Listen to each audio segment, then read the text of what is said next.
What's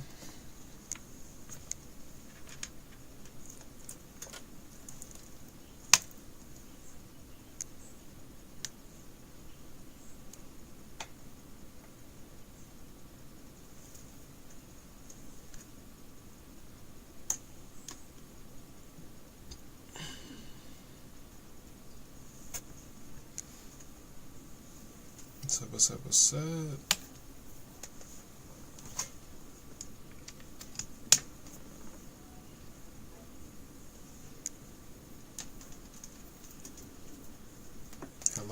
Hello. How you peeps? Level 2. Account resource. Increased battle royale. Season level. Interesting. Am I live? I think I'm live.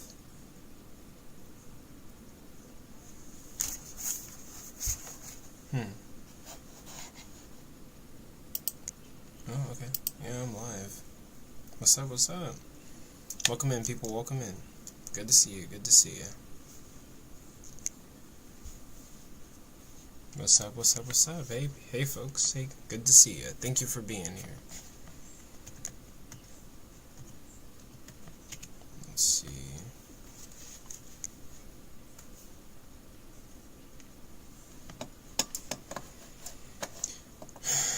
I'm just setting up real quick.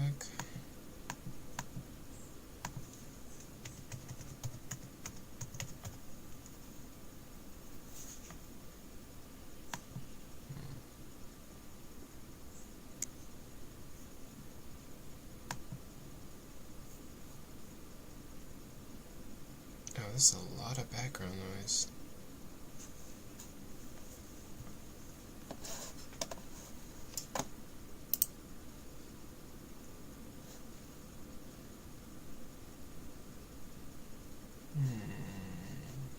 Audio.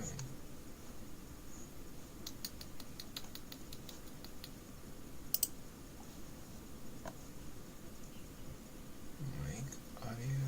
Okay, let's change that to...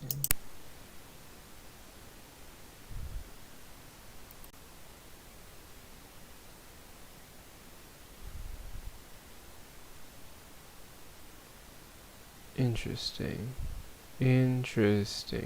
Oh, okay.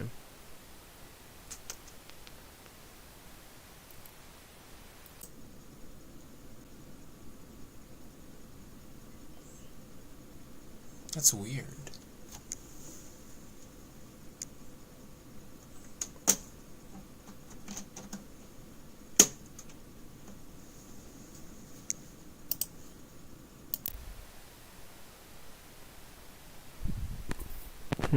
A lot of background noise. Oh, okay.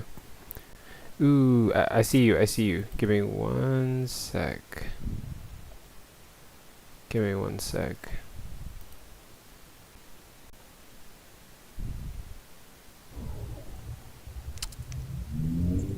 Yo, what's up? Yo, what's up, man? I'm doing pretty good. I'm checking my audio right now. Oh, okay. Yeah, I can hear you. Okay, hold on. Okay, I think I should be good. Hey. Oh yeah, sorry about that. But hey, you got anything for me in regards to the topic? Yeah, I just had one question. Are you atheist or agnostic? I would say I'm agnostic. Okay, cool. Yeah, so I'm Christian. I believe in the Bible. That's the inspired word of God, infallible. Um, so why you should be Christian? So I can just explain to you why I'm Christian, and I think that could apply to you too. So I believe that Christianity has the most evidence for its claims than any other religion or belief system. How so? Like what kind of evidence? Yeah, so we can, I think, there's the historical documents of which is like the Bible. Um, a lot of archaeological facts are proven to be true, like based on claims that the Bible gives. We know Jesus was a real person. Mm, Historically, um, I would. hundreds of prophecies that were written about Jesus that he fulfilled.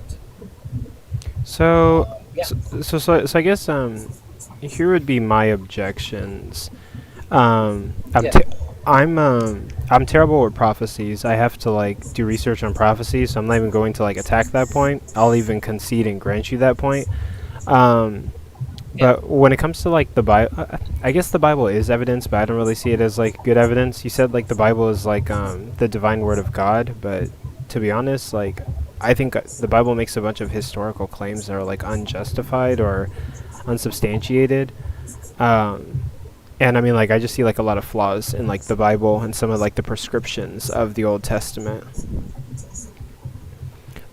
So like for example, I would say okay, like the Bible says that there was some kind of like mass exodus that happened with like the Jews and like of course Moses freeing his people, but no other like civilization writes about that mass exodus. We don't really have any like substantiating evidence for like the mass exodus. There's a lot of events that are kind of like substantiated. I would even say like when it comes to Jesus, he performed a lot of miracles, but we don't really have like firsthand accounts of like those miracles. So the route that a lot of Christians take is try to prove that Jesus resurrected from the dead, and then we can therefore grant the other miracles. But we don't have firsthand accounts of like turning water into wine, or walking on water, or curing people of leprosy, or like bringing Lazarus back from the dead. Um, but that would just be like a few of, yeah, like I could keep going, but that would just be like a few things. I don't think the Bible yeah. substantiates a So, lot of historical stuff so and like that. yeah, so I agree with you. I will concede the fact that you can't prove everything from the Bible. So there's a story about you know one of the ladies throwing like breaking a fragrance bottle and pouring it all over Jesus before he is crucified, and there's no, you know, how am I going to prove that, right? Like, so I Yeah. agree that you can't prove everything that's in the Bible. For example, I can't, prove to you that he resurrected. Although when you read the Bible, um, and you're it all just corroborates one another. So Mm. yeah, there is a hint of faith. There is a hint of faith that you need to have. Um, and the Bible says that God gives us that faith.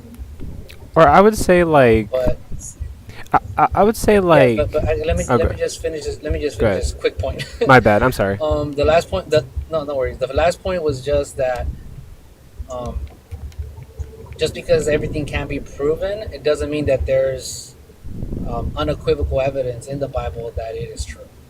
Just because everything can't be proven. Yeah, I would say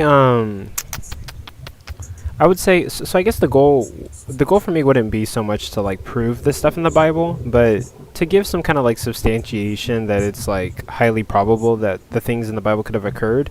Okay, And so I like can do that. I think like when it comes to Jesus' resurrection, I think there's a higher substantiation for him resurrecting than there is for like the Jews being freed from Egypt in mass numbers and like plagues and all this other stuff happening, as well as like other events. Like they just lack first person testimonies, or like they just lack any like external like justification, like any evidence outside of the Bible that's justifying it. Um, Yeah. but yeah, so like I wouldn't call the Bible So like okay, a well, can I historic. ask you a question? Like, Go for can it. I ask you a question? How would one justify or not justify? How would one prove the mass exodus of Egypt? Like, how would one prove that? Well, like I wouldn't say they have to prove it, but like provide evidence that would increase the probability that it happened, right? So I would say like Okay. if the Bible said there was a mass exodus from Egypt, and then like historians as they research the past. Oh wait, chef, you have a lot of background noise, my guy. Yo, you're crumpling paper, man. But I would say, like, let's say the Bible said there was a mass exodus. Um, what I would expect to see is historians also finding like neighboring civilizations writing stuff about this mass exodus, or even like anything written by Egyptians about this mass exodus. But we don't really like have that. We don't have anything that's substantiating a mass exodus. We just have like the Bible making a claim that a mass exodus happened. Um, but Well, yeah. I'm not sure if you're familiar with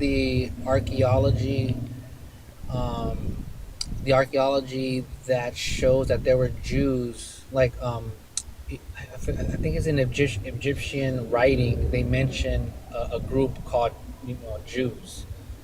I'm not sure if you're familiar with that I don't know. You archaeological find. you'd probably have to send me like an article. And then also like Oh, you said something about archaeology. I don't think any I can't say the word, any artifacts that we found in relation to Christianity are legitimate or substantiating for like Christianity. A lot of them have issues. Like famous one is like the Shroud of Turin. There's an issue with the carbon dating. Sometimes they'll date different parts of the material and it'll give us like different yeah, ages. I don't believe in the shroud. I think that's a Catholic thing. Oh, We don't okay. believe in that. Or I'm Protestant, but I know it sucks that to an agnostic like you Mm. or even atheists that within Christianity we've made it difficult for the unbeliever to believe because of all the different beliefs within Christianity. So I think that is a problem. But even in the Bible, it's prophesied that in the end times there comes the great apostasy, which is where like doctrine is going to, or like pretty much church Wait, biblical actually, wait. teaching is going to be. Pause really quick. I have to address something. Kermit. Oh, he left. Look, guys, please don't spam things in the comments. I do not appreciate that. I'll give you a warning, but then I'll just straight up like mute you for the rest of the live. So let's not like repeat the same comment over and over again. That's just kind of disrespectful to the people who are watching. But okay, and then yeah, continue. What was sorry, I lost my train of thought. Talking about Oh yeah, I guess yeah, I remember what you were saying. You were saying in regards to the different denominations that can be annoying to like an atheist, oh, and then also you don't believe in the shroud because it's definitely. Catholic. Correct. You have great memory. I think all the plastic that I've ingested that's made me forget things. But yeah, so in the Bible, it prophesies in the end times a great falling away of the Word of God. So there's going to be all these denominations, there's going to be all this confusion, and that's why it's the end of times. Now everything is getting convoluted, and it's it's really unfortunate. But Yeah. as far as the artifacts, well, there's many artifacts that I would say that I believe prove the Bible. One is that we recently found where it's like a stone in Jerusalem where it like mentions the governor of Rome in Jerusalem under Pontius Pilate, and we recently found that, and so the Bible talks about that. And also other historians mention this Pontius Pilate, that Jesus was crucified under Pontius Pilate. And so that's just like one, when you say archaeological finds that can be substantiated that maybe it did happen, well, there's one right there, just one that I can just think of now. Um, Another one is the Egyptian finding, that really old Egyptian that do talk about Jews. That there was a Jewish, I think it's called an Israelite. Yeah, I heard you that you didn't. I will probably have to send that to you, Yeah. which I can. I don't have that with me, but I know it is. That's one finding. Um, Let me see. Well, how about the Bible talks about Egyptians and we know about Egyptians? It talks about pharaohs and we know about pharaohs. Yeah, but like just Um, because the Bible yeah. mentions like a real place or like a group of people that existed doesn't necessarily make their claims true. Because I mean, like, a lot of atheists will use this example. Like Spider-Man talks about New York City, and that's like a real place, but that doesn't mean that Spider-Man's true. So it really depends on like the evidence that Yeah. substantiates the claim itself. Well, I would then ask you then what uh, what is it? What scripture would be not consistent with historical facts? I would just say they're unsubstantiated. I would say, No, but that's where I disagree. I think if the Bible claims something and then we find out later that it is true, then that's one point to the Bible, right? That's it is being substantiated. It's being proven to be a historical, reliable source of information. well, like I disagree. I don't think it's a historical or reliable source because, like, again, like the events are not substantiated. The Bible talks about like the the Red Sea splitting, and like what evidence do we have that that actually happened? We don't know if the Red Sea split.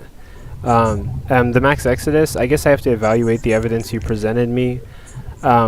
When it comes to Jesus doing his miracles, like we don't have firsthand accounts of those, and we barely have firsthand accounts for like the resurrection. Um, and then the Jews were lost in the desert. Like there was this massive group of individuals lost in the desert, wandering the desert for a little bit until they finally like found their way. Like I don't really know why I should believe that. Like a lot in the Bible is just like claims about history, but there's not a lot outside of the Bible that would substantiate those claims about historical events taking place. I'm not like seeing a lot. Yeah, so I understand what you're saying. What you're saying is just because it presents this story, why should I believe it? Where's the Yeah, evidence for it, yeah. Like right? there's a lot of And religions that and are I presenting a story, and so we're looking for like any historical data that would back it up, yeah, I get basically. you. Yeah, no, I hear you. I get you. So how about I pivot? There's a whole study on what you just said, but how about we pivot into like something that not so many people talk about, and it's like all the scientific facts that are in the Bible thousands of years before we knew about it. So a couple is like the Bible in the book of Isaiah, thousands of years before we scientifically prove this. It mentions that the Earth is suspended in space, that it's floating in space. Mm, okay. Wait. What specific verse are you looking at? And at the time, suspended on the backs of elephants. Oh wait, hold on. I think you're breaking up a little bit. You're getting like And red there was bars. no scientific way to know that the Earth was Oh, floating in space. you're getting So you're getting red my bars. so my You're breaking up a little bit. oh, I'm sorry. Did you catch my point? Sorry. No, I caught pieces of it. Oh yeah, what I was just saying, like the prove with that the Bible was written by man. Oh, you're breaking up Uh, again. there's no way that man knew that. We didn't know that the Earth. Oh, okay. Oh, Sorry. oh wait. Okay, actually, I think Does you're. that sound better? Yeah, I think you're fine now. But like, what specific verse are you quoting to in order to say that like that the Earth is just Yeah. suspended in space? Yeah. The Earth is suspended in space. It's in the book of Isaiah. To be honest, I don't have it handy with me. But if you use like Google, the Earth suspended in space verse in the book of Isaiah, it'll come up. Okay, hold on. So the point that I'm trying to make here is that the Bible is that the author is God using man as a pen to write these things down. I mean, I'm not really getting anything except for like Isaiah 40:22, which is basically saying that God sits enthroned above the earth, and that's not really like revealing like some kind of like scientific like discovery, but it's more so just making a claim about how God is sitting enthroned above the earth, which would just be like No, no. What did you search? Isaiah verse on Earth being suspended in space. Oh, how about floating in space? Let's see. Yeah, I know these verses exist. I mean, I've read them tons of times, so I don't Yeah, know why it the only thing it's giving me populated. is Isaiah 40:22. I guess. Oh, I mean, like, okay. Let me look at Isaiah 42:5.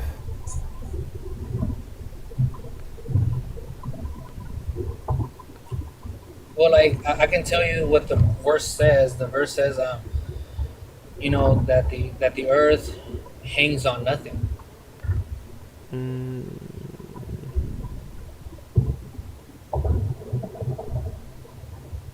let's see. Almost there. Almost there.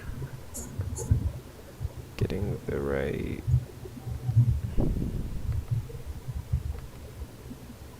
Okay, so There's like, Isaiah 42:5 says, "Thus God, the Lord, who created the heavens and stretched them out, who spread out the earth and what comes of it, who gives breath to the people on it and spirit to those who walk on it." Um, I mean that's not really telling us anything. But okay, let me yeah, grant that's fine. let me grant that like there's a verse Yeah, that for the says sake of like argument, yeah, I get you. yeah that the earth is floating in space. I mean like that's not necessarily like it's like hinting at a scientific discovery, I guess, but I don't know. Okay, so can I ask you this? So can I Yeah. ask you this? So let me get you to think about this. What if the Bible said the earth is suspended on the backs of elephants? I mean then yeah, like I would just classify that as being like some idea derived from like mythology because it's not really like an accurate depiction of like the earth and our current Yeah. understanding. So the what? So I want you to see the unfair take that you're taking, Yeah. because if the Bible said that, I guarantee you every atheist would know that verse, because they will use it against Christians. Like, oh, do you believe that the earth is on the backs of elephants? But no, the Bible says that the earth is hangs on nothing. Well, yeah, but like I can't even find that verse that So, you're that like I can't even find that verse that you're talking about that the earth hangs on well, nothing. honestly, man, that's wild that you can't find it. That's wild because I've read it hundreds of times. So this is I don't know. Are you using like ChatGPT or something? Oh no, like I'm looking into Google. Wait, you're saying hold on. Let me What try the heck? let me try one more time. I, dude, I think your Google is curated to your viewpoint of Verse agnostic or something. the earth hangs on. Okay, I'm gonna try one more time. Okay, I get you, man. I get you. Oh, okay, okay. No, no. You said Isaiah. It's probably Job chapter 26 verse 7. Oh, is it? I'm so sorry. Dang, that's my mistake. Okay. Let's see. I do apologize for that. I And may I caused a yeah. oh, okay. But like okay, so this verse doesn't say anything about space, but what it says is he stretches out the north over the void and hangs the earth on nothing. There you go. So I mean like Okay. I wouldn't say that's I like mean, come on. Let's be intellectually honest here, please. I would say What like does that mean to you?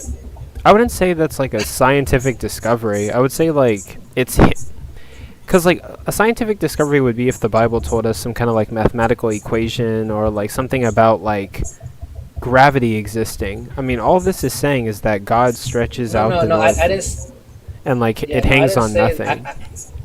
Yeah, I didn't say that. So again, so I didn't say that it's giving us a mathematical equation. It's giving us a scientific truth Well, I mean, like, but that the Earth. barely. Like, it's barely giving us the scientific truth. It's basically making the claim that like the Earth hangs on nothing, but it doesn't tell us anything about gravity or any physical forces at hand. I mean, like one could. I mean, like if I knew nothing about science, I could also just write like, "Hey, I think the Earth hangs on nothing," and that's not me saying like a scientific truth. That's me kind of just making a random guess about like the Earth. It doesn't give us any specifics or anything like scientifically However, specific. I would agree with you. However, the Bible is not. It doesn't suggest anything. It's telling us. It doesn't say maybe this is the case. in all these scripture, it tells you this is the case. Yeah, So but so the Bible, so the Bible's making like not a theory or a guess. It hit it in the money. I mean, When at this time, oh, go ahead. so when at this time there is no documentation, nowhere in the world found that the Bible. I'm sorry, that the word that the Earth is hanging in space. Like there's nothing like it other than this scripture. Yeah, but I mean, but again, like the vagueness of this scripture to me doesn't seem like it's revealing like a scientific truth in the sense that like God is like all knowing and he's telling us something that he knows that we don't know. I mean, like it doesn't even mention space. It just says the earth hangs on The nothing. heavens. That. Yeah, the heavens means space. Well, like it doesn't even say the heavens. Job 26 verse 7 says he stretches out the north over the void and hangs the earth on nothing. The void. You know that the space is like practically void for the most part, right? I mean, yeah, but I mean, there are literally like Ethiopian religions that predate Judaism and Christianity that were also talking about a void. Actually, there's similarities between Genesis and Ethiopian gods, where Genesis is talking about like God's face hovering over the waters. That's like very like common in Ethiopian god mythology. What religion is that, or what's the, so because I will study it. I will study it. I will look into it. But what Let's is see. I have it. I have it what's in. the name? I have it in my Bible. Like, hold on. I have it in my study Bible. I can grab it real quick and pull You it have a up. Bible? Oh yeah, no, like I collect Bibles. I actually study this stuff that we're talking about, but I'm not the best debater when it comes to it. I do have to refer to my notes a lot, so I should probably work on That's fine. memorizing stuff. No, that's fine. But let me, And by the way, I'm just showing you one. There's there's there's like 100 plus of scientific discoveries, or not discoveries, but assertions that the Bible makes that we later find out to be true. okay, give me one So I sec. would just say, what are the odds of a book written by sinful, what's the word, imperfect men to be correct on all these things? I don't know, man. It seems a little too impossible to me. Here, let me The see. probabilities are really low. In the beginning, over the waters. I'm trying to find it. It's in my study Bible. Let's see. Okay, give me one sec. It's like right here. I just gotta find it. Okay, here we go. Okay, so in my study Bible it says there is no reason to postulate that a long time elapsed between Genesis 1:1 and 1:2, during which time the earth became desolate and empty. Critical scholars argue that the word deep, Hebrew tehom, is a remnant of Mesopotamian mythology from the creation account called Enuma Elish. Marduk, in fashioning the universe, had also to vanquish Tiamat, a god of chaos. These scholars believe the Hebrew god had to conquer the chaos deity Tiamat in the form of the deep. So there's like similarities between the Genesis account and Enuma Elish, which is like a Mesopotamian god. Not a Mesopotamian god, but Enuma Elish is a tale that talks about Mesopotamian gods, where Marduk had to vanquish Tiamat, and Tiamat's the god of chaos. And the god of chaos has like similarities to like the deep that God is hovering over, that God has to then turn into creation basically. So there's like some slight similarities between that, but I mean, if you're gonna say that Yeah. like the Bible's predicting like a void, then I mean you could also just say that like that in Enuma Elish, the Mesopotamian gods are also predicting the same exact thing because they're also describing some kind of void that needs to be conquered by Marduk. Well, Also, my rebuttal to that would be that there's like 100 more that I can bring up that this Mesopotamian god, or I don't even know what it is. I'll look into it, but they don't mention these other things. It might mention a void, but Yeah. I would have to study into it. I'll just grant you that This is probably also the Earth ideas in the didn't beginning. you cut out. Oh, wait, go ahead. The Earth didn't form from a void, anyways. It formed from an accretion disk. Yeah. The sun and all the I planets don't even did. know what that means. Okay, I so don't even know what that means. yeah, so you have all this matter out here, like a big giant cloud, like a nebula of different gases and everything, and gravity acts upon it. And so that's not a void, that's actual material. Yeah. Like all of these, like, hey, it predicted this science. First of all, there's science that gets objectively wrong, but then so you can't count the hits and then ignore the misses. But also, a lot of these are like, just if you squint your eyes, it could be saying this thing. Oh, that's exactly what it was saying. Yet we didn't learn about them until science actually discovered it. So like, I guess ultimately like my issue is that whenever I'm reading like Job, right? Job 26 verse 7, it says he stretches out the north over the void and hangs the earth on nothing. You're saying this is some kind of like scientific truth? I mean, like it's like yeah, if you squint at it, like can I it's not really just telling us any specifics, right? Like yes, of course, okay? everything. So Wait, hold on. Like everything in space is like okay. is kind of kept together by gravity. Gravity is like this invisible force, but like the Bible doesn't talk about like gravity or go into like detail. It's very vague, and it's like they are. It's like they're guessing and saying that the Earth is hanging on nothing, but it's not like they're Well, specifically revealing some kind of like scientific so truth. They don't go into I get you. specifics. So I guess when you read that verse, let me just ask you then, what does that verse say to you? What is it saying? Without a bias that you want to deny what it says. Let me just ask you, what does it say? Which verse is it again? I want to look at it. Job chapter 26 verse 7. To me, it's just saying that the Earth hangs on nothing. And to me, it seems I like know, but what does ancient that mean? people.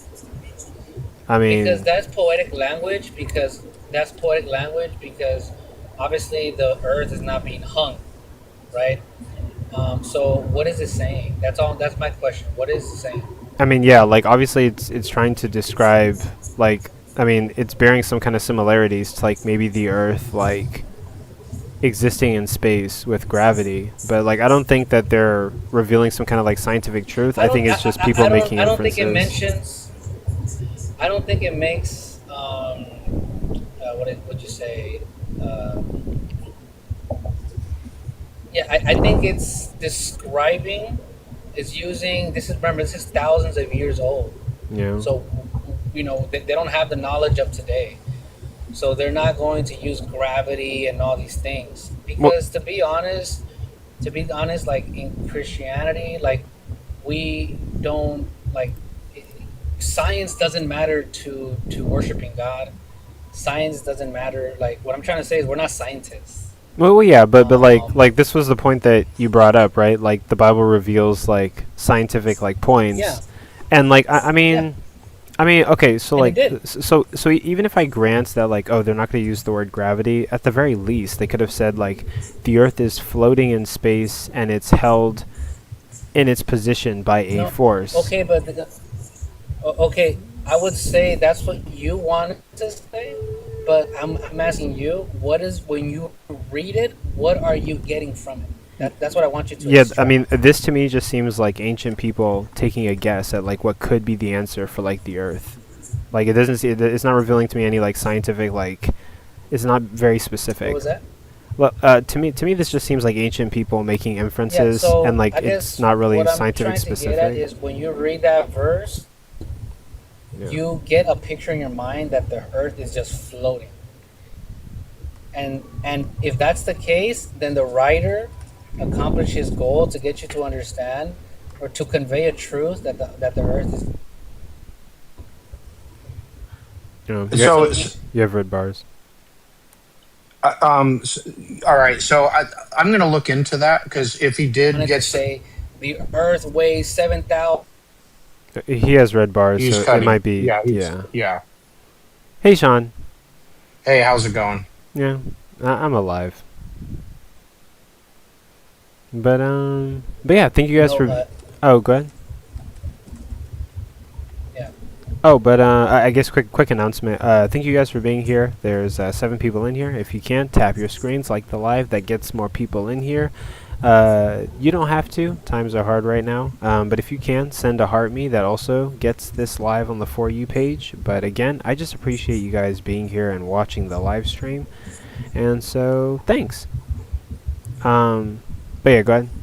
Also, actually, Yeah, Sean, you made a good point that I should have brought up. Like, maybe the Bible gets like some things accurate when it comes to science, but there's also like a lot that it doesn't get accurate. I even have some right. examples, but that's a whole Yeah, I different mean, conversation. there's some blatant ones, but anytime there's something wrong, either the Christian will deny science altogether, and I'm not saying so they all react different, You or say, haven't for you example, haven't presented the anything. Genesis account. You haven't presented Well, anything, I'm talking to right? I not yet. I'm talking to him about what happens in general. I don't know how you're going to react. So, Oh, for example, did plants exist before the sun and the rest of the stars? I believe in the account, and when you go into the account, it's set into the Genesis account. It says that God said, "Let there be light." So there was light. Okay, if we did, if So we, when if God created, so when God created the plants, there was already light. There may have not been any sun yet, but there was light. okay, is it the scientific Yeah. consensus that plant life existed on Earth before the sun, or does that go against modern No. science? Okay, so that goes against modern science. And what would the source of No. light be?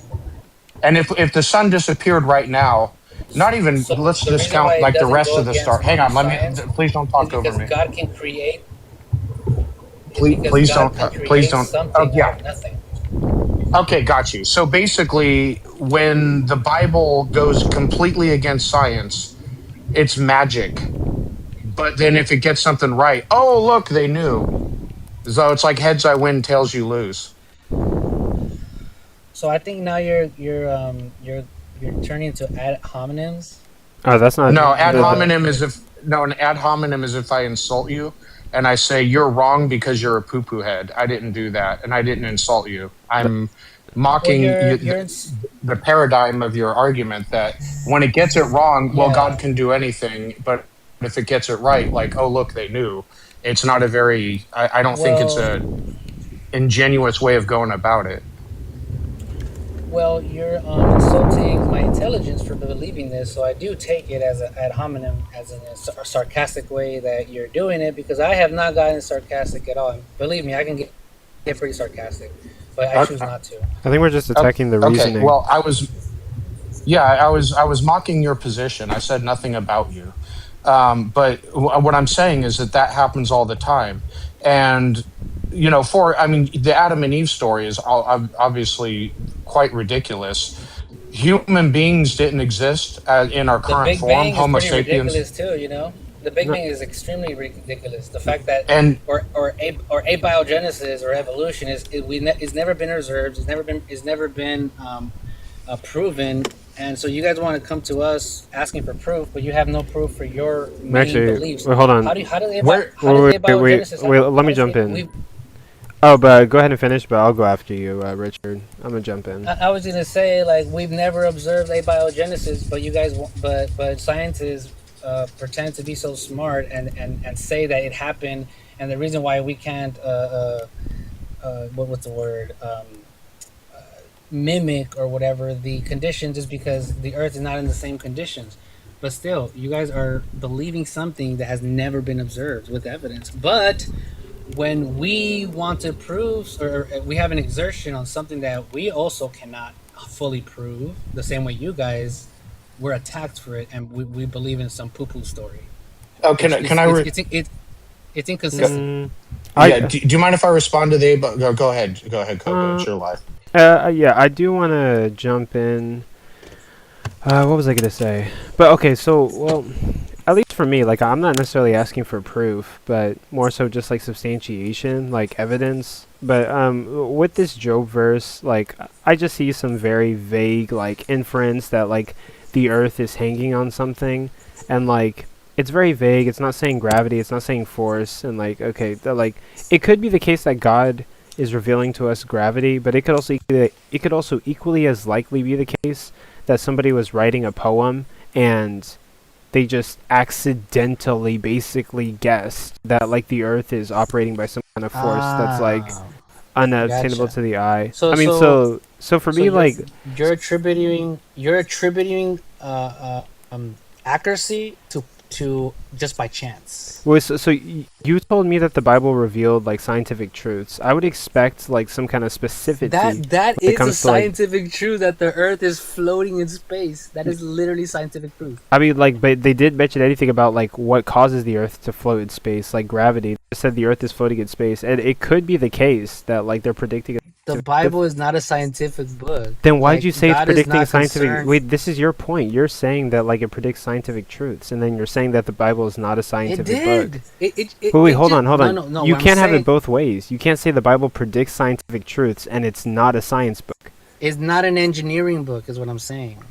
Okay, so now you're changing science to engineering, so you can continue making the point about like the Bible's predicting scientific truths. Is the fact that the Earth is floating in space, is that a scientific proof, reality? Yes or no?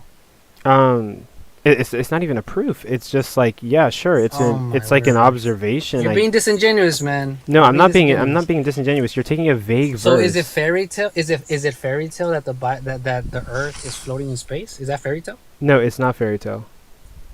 Okay, so it's a scientific reality. I Yes or no? mean, yeah, given gravity, but the Bible doesn't mention anything about gravity. And Oh also, like, my word. I'm willing to wait. And also, I mean, you're not Okay. listening. You're not listening to what I'm saying. I'm willing to grant you that it could be the case God is telling us scientific truth, but it's also equally as likely that somebody was just out in the ancient world writing poetry, and they used this language and knew nothing about the Earth, and they just accidentally got it right.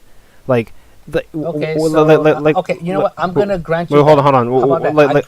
Wait, hold on. Okay, Whenever go you ahead. tell me that the Bible reveals scientific truth, if you want me to be like shocked or like amazed by like the truth the Bible is revealing, I expect to like read these verses and see some specificity, I don't know, I can't say words, like some specificness about like the claims that they make about the Earth.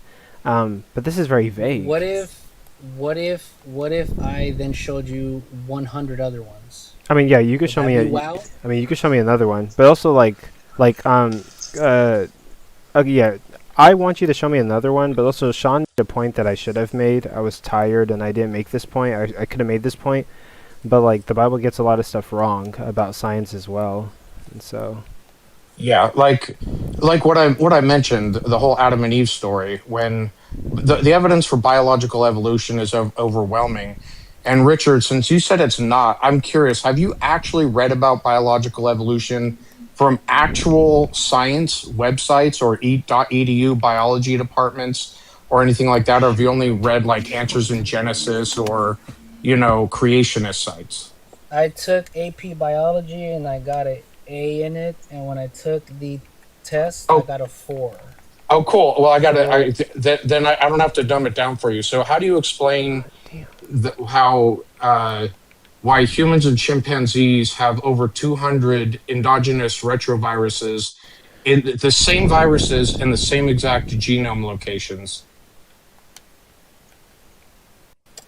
common. So I- I'll be honest. I don't know what you said. However, what I could say is that there's a common creator. We're both mammals.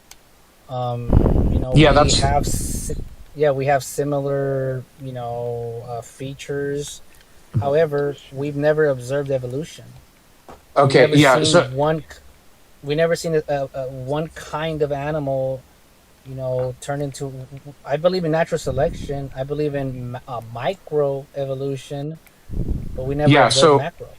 okay. So the common designer thing, that's a common retort for DNA evidence, but endogenous retroviruses are externally caused when and when a retrovirus, that's a virus that can affect a hominid, infects a human body, it will actually insert a piece of its RNA and encode it onto our DNA. When that happens in a germ cell, that means a sperm or an egg, it becomes an inherited trait. So we have, and it's in a very specific genome location that will be copied from generation to generation. So basically, what you would have to have is over 200 of the. By the way, there's like hundreds of thousands of different possible insertion points in the genome. So what would have to happen is that like over 200 of the same exact virus would have to be capable, and not all viruses are, of infecting both humans and chimpanzees, infect both, and just happen to infect the germ cell of both species in the same exact genome locations. This is basically an impossibility. That is conclusive evidence. As far as have you observed, you know, but no, we go by evidence. Just like, and I'm sure you don't insist in a courtroom that the jurors have actually observed the crime happen. You don't hold that standard for anything else. That's just a talking point against evolution. No. Yeah, I heard what you said. So I'm glad that you believe in probability, since you mentioned the probability of that happening in evolution. Well, Christianity also has probability. Oh, So shit. how about the fine tuning argument? I'm sure you've heard of it. I don't. Are I you probably yeah, I've heard the fine tuning. Are you giving up on evolution? I mean, I have an argument against no the no fine no tuning no as no. well. I'm no. What I'm doing is, um, I just hope that you stay consistent. That you're placing your faith on probability. No, I agree with you that faith is a bad reason to believe things, but I have no use for faith. Oh, you have faith. You just Hmm. don't. What do You I just have? What don't. do I have? What do I have faith in? You, have you ever observed evolution? No, I go by the evidence. Ah, likewise. I never observed Genesis, but I go by the evidence. Okay, so Yeah, there's the evidence. what evidence do you have that God created plants and then he created the sun and the rest of the stars? And by the way, there were many stars that existed long before our stars already anyway. Yeah, Literally, so I mean, yeah. the accuracy. No, go ahead. What were you gonna say? Oh no, I was about to say yeah. Me and Sean thought the same thing. I was gonna ask the same question, but go ahead. Go ahead. Yeah, so given the accuracy of the Bible, it says that that He stretched the heavens, and we learn now that space is expanding, is literally like being stretched, right? And when we reverse the clock, it goes back to this one single point, which is All right, so why we can you know go. So you're going by the expansion of the universe. no, All right, that's just okay. one. That's just Oh one well, argument. I well, I mean, know just one at a time, right? You don't want to gish gallop, right? So, no, no, like no. for I mean, you asked me. Okay. You just asked me what makes me believe that it's it's the God of Bible, and so you, I just give you. you're not good with going point by point though, because what'll happen I is am. you can name 10 things, and then I only have time to address one, and then we move on to the next thing. That's fine. Yeah. Okay, I'll wait till you're done with whatever's going on there. Yeah. I was just picking up an order. Okay. Yeah, Yeah, I'm no ready. problem. Yeah, no problem. Okay, so when you interpret things like, "Hey, this is talking about the expansion of the universe," is it though? Because the expansion of the universe wasn't even like a thought or a hypothesis until like Einstein. many centuries later. I'd have to look up who first proposed it, because for the longest time scientists thought that the prevailing hypothesis was like that the universe was in a steady state. But we have over a billion Christians, and if it was really saying that, why didn't those billion and a half or however many Christians, many of whom are actually I'm scientists, I'm weren't glad you they brought weren't that up. yeah, they weren't that would have been the I'm prevailing thing. Hey, the universe is actually expanding. But it wasn't until we discovered it was expanding that Christians said, aha, this is actually saying that, and doing a reinterpretation of what was already written. I'm glad you say that a lot of the earliest what you call it scientists with groundbreaking discoveries. Uh-huh. I don't have all of them, to be honest. There are many, but I will mention one. So I can never pronounce this word. Do you know oceanography or ocean? How do you pronounce that word? I've heard that scientist You guys know before, I what that think. is? Yeah, Um, oceanography. So that's the so last the name, right? Bible. No. It's Oh, the never study mind. of the ocean. It's oceanography, something like that. Are you talking about Oceanography. oceanography? There you go. I'm sorry, I can't pronounce that word to save the Okay. life of me. So if you go into the founding father of the study of the ocean, it Right. comes from a scientist who was Oceanography. Christian who believed the Bible when the Bible in many, I think like 5 or 6 verses, it mentions pathways in the oceans. It says, "Oh, Okay. you direct the paths of," and so this founding father took those verses very serious, like you said, and he started to study the currents, and he noticed that there were literal pathways underneath the ocean, and that's why we even have a study of the ocean, which is oceanography. So, like your contention was, if the Bible is so scientifically accurate, then why don't we have more Christians reading the Bible and then trying to prove these scientific truths? And so I just gave you one, and I know there's others, by the way. Yeah, there's Christian Okay. scientists. I would need to like I Look would it up. need to look into that, and it could be that someone based on biblical, or it could have been a scientist found it. By the way, what era was this scientist? I think it was the 1900s, to be honest.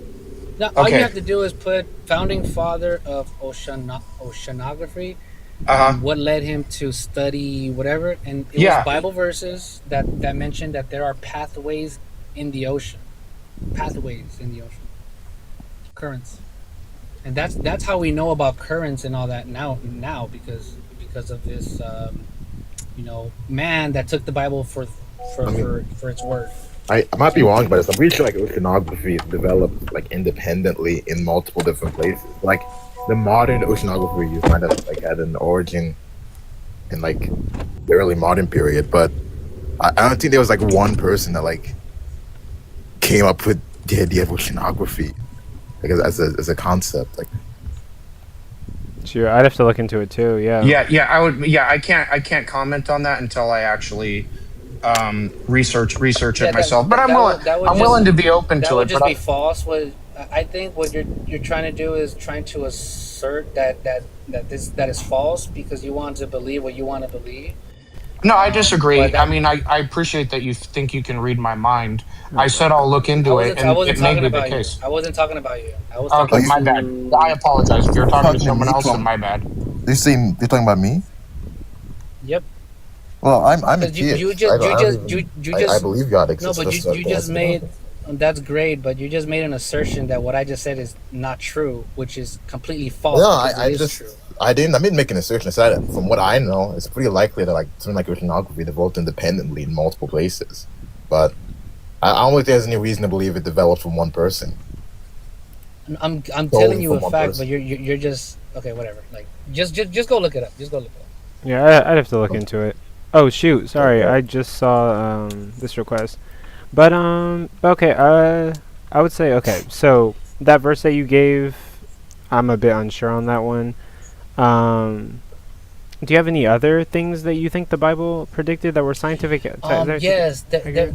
yes. Okay. There's many more. I have to end this call. You guys have been great and respectful. I'll just give you a couple more. I'll give you one where it says that the lightning.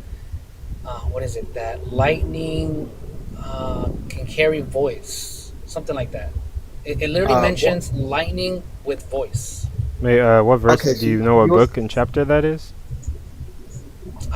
I don't, man. I don't have my book with me. can I'll follow you. I just followed you. I'll I'll have these handy for you. okay, I'll follow you But back. can but I Yeah. the just but ask?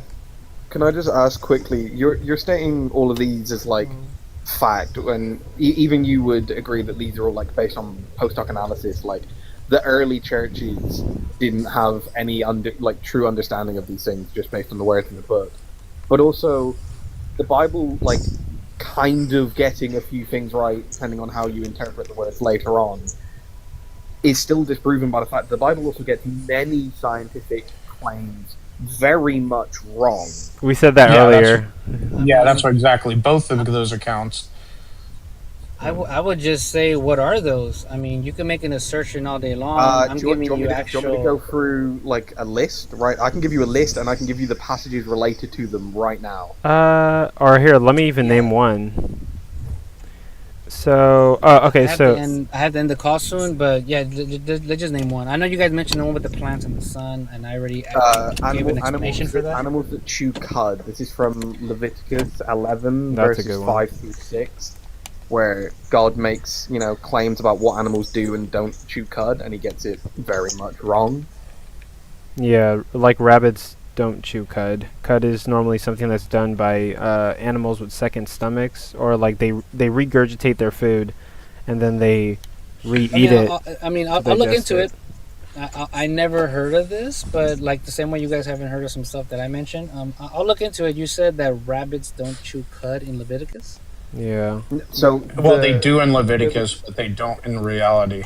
Yeah, so like just search Yeah, I up get you. Leviticus verse about rabbits chewing cud, Okay. and then search up scientific data on rabbits and whether they chew cud. it's not just Yeah. rabbits that are rabbits aren't the only inaccuracy within that claim about what animals do and don't chew cud and stuff it's just Yeah. wrong on what does.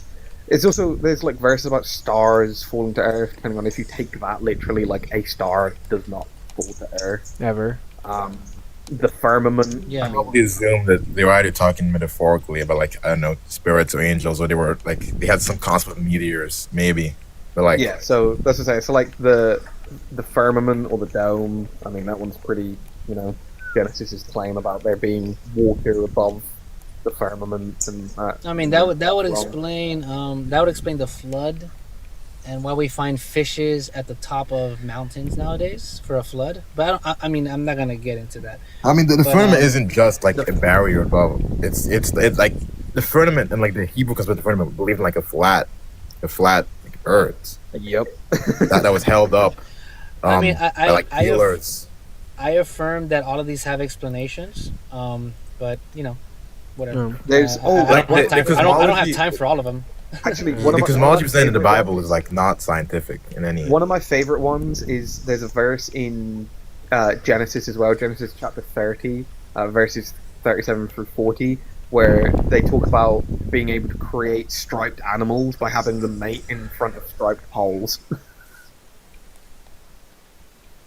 Yeah, I tried. Yeah, these I are- tried these that, are and my funny. kids came out with no stripes. But you guys do know though that you can take things completely out of context, right? You But guys then how do we that's a know? thing. How do That's we a know thing, right? what- You guys know. Yeah, but how do we What- know what to take literally and what to not take literally when they're making Bible various hermeneutics. claims? Bible Okay, hermeneutics. That's good. Richard, that's a common thing when we talk about things in the Bible that are objectionable, is that, oh, that's out of context. The thing is if somebody takes something out of context and I know it, I never just say it's out of context. I say, hey, here's the actual context. You're actually changing the meaning of what was said, etc.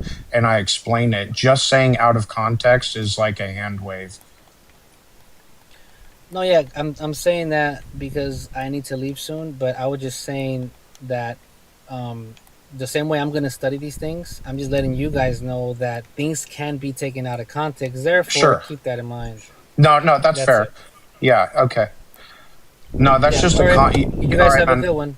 You too. Yeah, come back anytime. Yeah, bye-bye. Actually, yeah, bring more stuff Yeah. back, and we'll talk about it. I'm happy Definitely. to. I was totally unprepared, man. I was totally unprepared, but No, it's all yeah, good. Honestly, I just spewed whatever I had. Honestly, same with me. Like, you were catching me on a couple points, and my brain was waking up to sort of rebuttal. I wasn't doing the best either. That's cool, man. I see you're playing video games. So. Yeah, normally I can multitask, but I don't know. It's being weird. Awesome. All right, man. You guys have a good one. Oh yeah, You too. Bye bye. But yeah, Yeah, so a lot of those, I'm not a biblical scholar, so I don't have the easiest time with some of these when it's a verse I haven't researched before. So like that one about the earth, I forget how it's worded, but hovering over nothingness or whatever, or the how was it worded? Anyway, It's hanging. yeah, hanging. Yeah. Now it's interesting. I suspect that, or at least there's a good chance if I try to look up the scholarship on what it's actually saying, and that'll take a little bit of time. It might not. It might be saying something completely different, but I'm not going to make that claim until I actually research it. Yeah. But it's interesting. I could see why Christians look at it and say, "Oh, see, that shows the Earth hovering in space or whatever." Yeah, I mean the issue is it's all post-doc stuff. Like I mean, Yeah, nobody used these verses in like I don't know in prehistory. Well, obviously not prehistory. In like I don't know in the Middle Ages or like yeah. in the I time agree. of Jesus to like demonstrate scientific facts. It was science caught Yeah. up, and like these verses were Like for used. Christ's sake, Galileo was put on house arrest for proposing the Earth is a ball in space circling the sun. You know, so Well, no, like the it Earth wasn't that dude was spherical. No one denied it was spherical when Galileo was around. It was just like it's the heliocentric heliocentrism. That was theory. the Yeah, yeah. But like yeah. I gotcha. no one took issue with the Earth being like no one was taking issue with with the Earth being a sphere Spherical. since like the I don't know like There were 2,000 still years. Like people it's around been a that while time since there's been with a an issue. There Yeah, were that's fair. certainly some people that considered it heretical to call the Earth a sphere at that time. in I mean- Galileo's time. Yeah, Like, yeah, it there were didn't- definitely still like church fathers. That wasn't the reason why Galileo was punished though.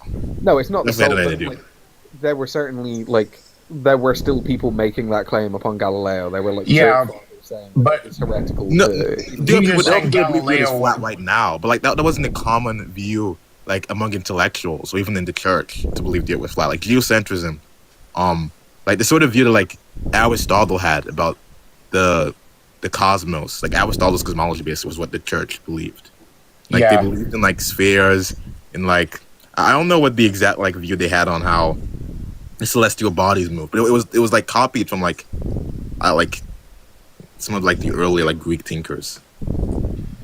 Yeah, and you know there is a lot of post like so I forget what verse it is, but a lot of Christians will point and say, "Hey, look, this right here says the universe is expanding." But we didn't hear crap about Christians pounding the table saying, "Hey, all the stars and galaxies, all the galaxies are moving away from each other."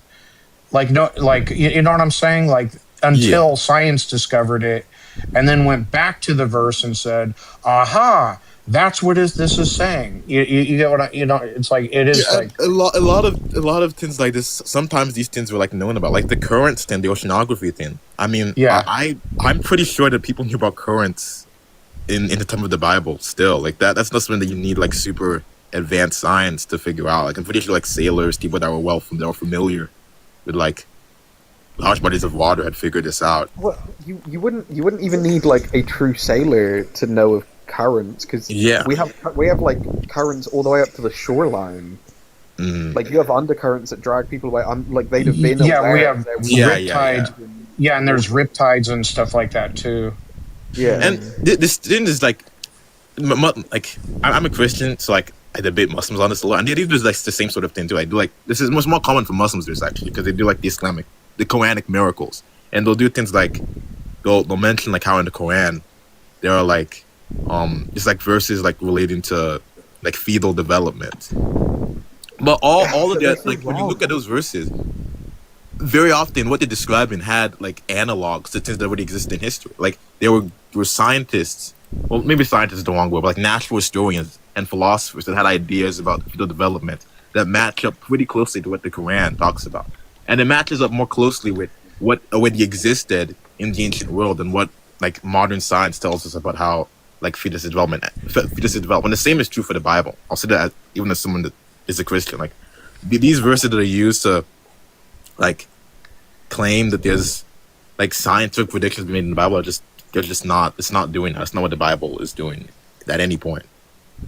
I see. May I leave you with a message? Also, wait, really quick, before you guys continue, thank you everybody that's in here. There's 15 people in this live. If you can, please tap your screens like the live. That helps get the live on the For You page. If you can, send a heart me, but you don't have to. It's only if you can. I just appreciate your presence, but that would really help. In the comments, you're gonna see an account called Coco's Collectibles. It just commented Coco. If you guys could, you don't have to follow that account because I'm starting to advertise products on the TikTok shop and tell you which ones are good ones. And I need to get enough followers on that account so I can go live on that account instead and advertise products. Now I'm doing it on this account every Saturday. But yeah, that's a whole nother thing. It's a project I'm working on to make more money for this account and sort of work towards being a content creator for a living. Just doing like brand deals and like advertising or affiliate marketing. But yeah, that's it. Cool, man. Good luck with that Hello, stuff. this is Simulation Technical Support. You're receiving this message because your instance has been flagged for end-of-cycle processing. Before we continue, it's important you understand what is happening. Trombone. You are currently participating in the Earth simulation.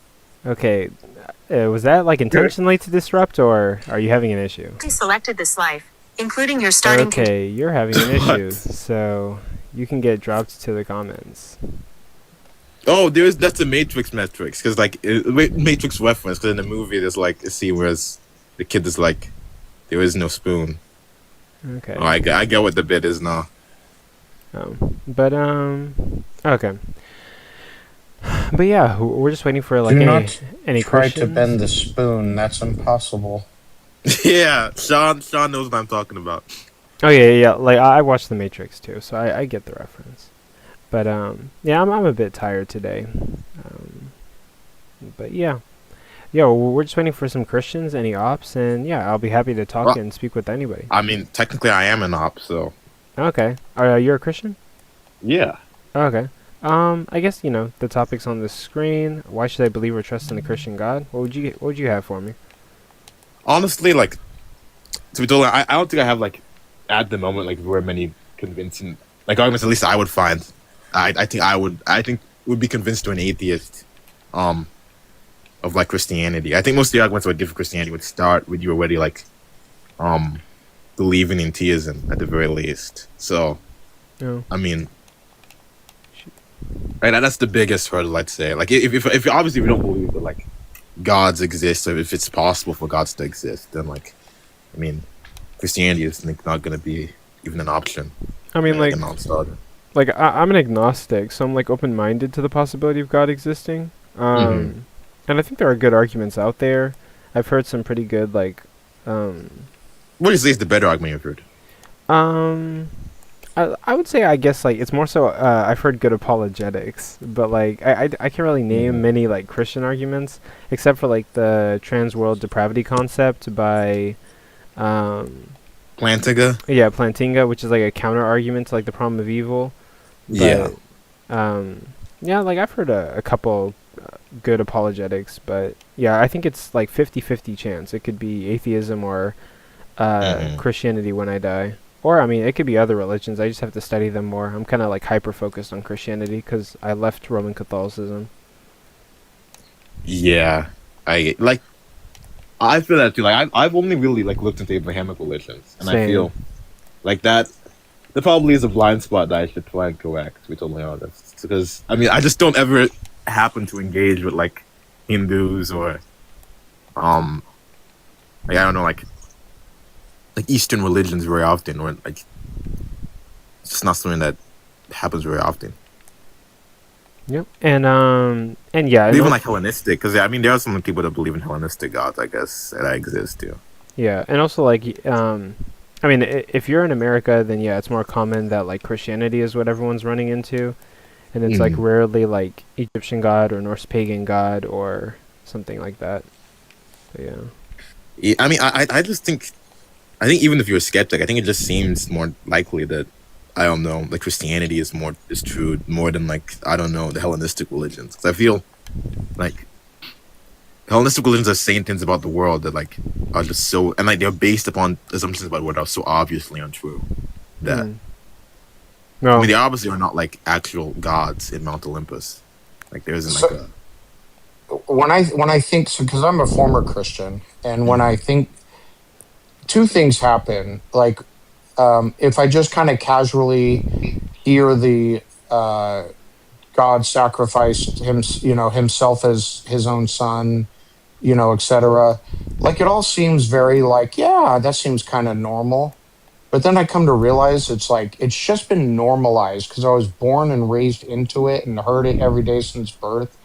But when I step out of it, like you can kind of consciously try to take yourself out of your own cultural biases. The biblical the Bible and the Christian doctrine in general seems really odd. Like you know what I'm saying? Like when I What about objectively look, is what about is that? I mean, just so I mean, I could go so many different directions, but like Hmm. like if God wanted to forgive us, he could forgive us. He doesn't have to like sacrifice himself to himself, allow himself to get tortured and then risen. Like like like that's a necessary step. And it was kind of added there Hmm.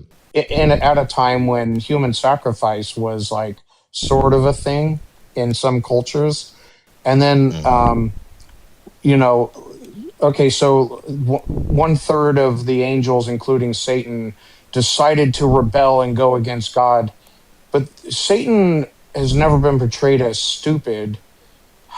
It seems very asinine to me that so many people or angels, if you call them people, would go against a God that can do literally anything and knows literally everything and like think they can like that takes a special kind of stupid. I mean, we have Like it no doesn't reason to seem believe that. plausible to me. I What's mean, that? people very often take irrational actions, and I guess the thing I would say, I'll try and address the first thing you said about like this, like Yeah, I don't want the to gish concept of gallop sacrifice on you. Christianity. Yeah. Yeah, I think it's that like my view is God, obviously God can do whatever, like he's omnipotent, so like whatever is logically possible, he can do that. I But mean, it can. I think Yeah. God has like desires and he has like interests and he has like a nature that governs the way he uses that power. And Yeah. like God has like moral beliefs, obviously. And like I mean sure he can just forgive people, but like the sort of um like things that govern his nature, like require like I don't know, atonement for sin. Um I mean I just think it's not like an issue that God cannot like forgive. He's like God is not powerful enough to forgive. It's that No, his no, You nature, know what? his essential nature, like has that quality. My no, I Um, get he could. I like, but I'm just saying, mhm. like, it just seems like an odd and unnecessary step, and it just seems to me like the mindset that you know desert dwellers. And I don't know if they're actually desert dwellers, but that's how they're Mhm. depicted. Two they were. thousand years ago would have desert dwellers. That's sort of the way they would have. It seems more like along the lines of their line of thinking. Um, and then like, what do you think about like Satan taking on a literal omnipotent God that could do literally anything? Like, who would do that? Who You would know what do I that? mean? Yeah, Well, I who mean, would actually take that on as an enemy? Like literal. So now there's people that like go up, like this the 300 story going against all the Persian, whatever, go against the odds, or but like literally p equals zero when you're going up against a literal I mean, omnipotent deity. Like who would do that? That just seems silly to me. I Yeah, mean, sure, it especially when might you seem so. I know. mean, it's really hard to speak on the psychological states of like a being that we obviously don't have any access to. So, Yeah. like, I mean, I just don't. There's nothing like impossible about it. Like, people behave in irrational ways all the time. People do very irrational But you, things themselves, and it might not even be the case that he believes he'll win. He might just simply be, like want to resist for the sake of it. Like, I mean, but you know, that's the thing is, you totally keep saying possible to what imagine. it's interesting, Trombone, that you just said people do, but we're not talking about people doing. We're talking about God's doing. We're talking about angels doing. You Yeah. you're putting you in one breath you're saying we can't understanding stand, and then you in the next breath you're making this comparison. Well, people do irrational all the time. I think I think that I think it goes to the crux of the fact that you have to make so many arguments for the God, right? If the God exists, you wouldn't have to make arguments for it. That's Christian. I mean, just belief in a God the more you have to make arguments for it, the less likely the God is there to me. There's no reason to make an argument I for a mean, God I that's guess there. that's your intuition, but Huh? I didn't hear you come back. my intuition doesn't lead me to think that because I'm making arguments for it, that means it's less likely. But what I would say is, I mean, I don't think God can be irrational. I don't see anything wrong with um a supernatural beings being irrational, making irrational choices. But isn't the devil supernatural being? What? Isn't the devil a supernatural being? What? Isn't Exactly. I don't And see the anything wrong with devil- supernatural being making irrational. Right? He's supernatural, right? I can't. Yeah, the devil is supernatural, obviously. So how if God is you say you don't see supernatural beings being irrelevant to what Sean said, the devil knowing the power of the God, why would he do it? That's an irrational act. It's just all of this. All Yeah, this I don't. is, There's nothing to me contradictory with supernatural being making irrational action. What's they're just story a mortified story that men tell about a being they want to be, and the more I hear, you have to argue for the existence of the being, and just instead of the being just showing pretty straightforward evidence that he know would convince me. Well, I think that's the biggest Well, thing I'm there. not I'm not even making an argument right now. I Yeah, you genuinely are. confused. Like I don't see what is like what is like In incoherent. fairness- What is If you're not supernatural? making an being argument, if you're in not a making rational an way. argument, then what are you doing? In fairness to Trom, it's like No, I'm normal just course. responding to Or the claims you're no, making. no, I'm on your side on this, Trom. If I make an objection, it's fair that he handle. 'Cause I deal with people who don't believe in evolution all the time, and I'll be talking about all kinds of different arguments for evolution. I think that's fair. Yeah, man. But I don't think the whole like issue with why would Satan go against an omnipotent deity. I don't think that's not like a smoking gun to where the whole Bible is proof that it's BS. But there's so many things like that it just to me it made the whole thing. I think the biggest thing though is that why doesn't God make it if He wants us all to know He exists? And He's going to burn us alive for all eternity if we don't believe in Him. Why doesn't He make it so we all know He exists? No, I'm a universalist, so I don't think people are going to burn out for eternity. Oh, I mean, that's cool. What do you think happens to non-believers? I think they eventually go to heaven. Oh, okay. But I don't think I think at some point, like in the afterlife, you accept like all people will come to knowledge of God, and they'll enter. Okay. That's another thing that's strange. You just said all people come to the knowledge of God, and yet we hear the doctrine of, well, if a person never knew of God, then they're not responsible for their actions, so therefore they will go to heaven. That's a big part of the Christian doctrine.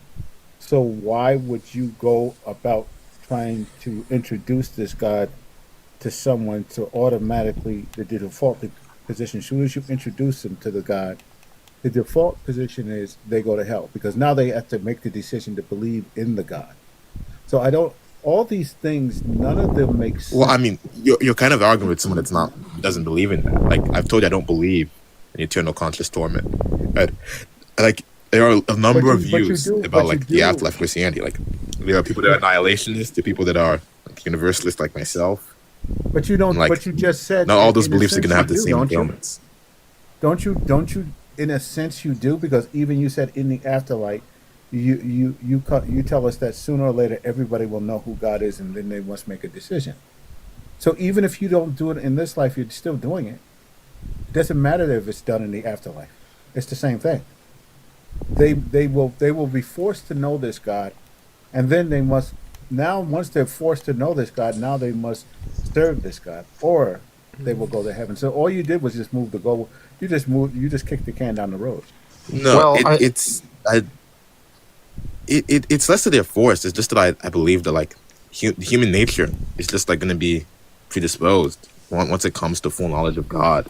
to want a relationship with that. I So mean, you don't think that's that there what would my be view nobody who would? is. It's You don't not real. think I that? don't think people. But the devil questioned God. I And don't the think there will other be anyone that angels comes that. to a full knowledge of God's nature and rejects it. I don't think that's possible. So what? So what are you talking about? Well, what's going to happen in the afterlife then? If they all can't come to the full nature I've of explained it God, multiple times. Like you come into a full understanding of God's nature, and well, you that's what desire I to be a part of just. it. That's what will happen to That, everyone under my view. did the devil have a full understanding of God's nature? Evidently not.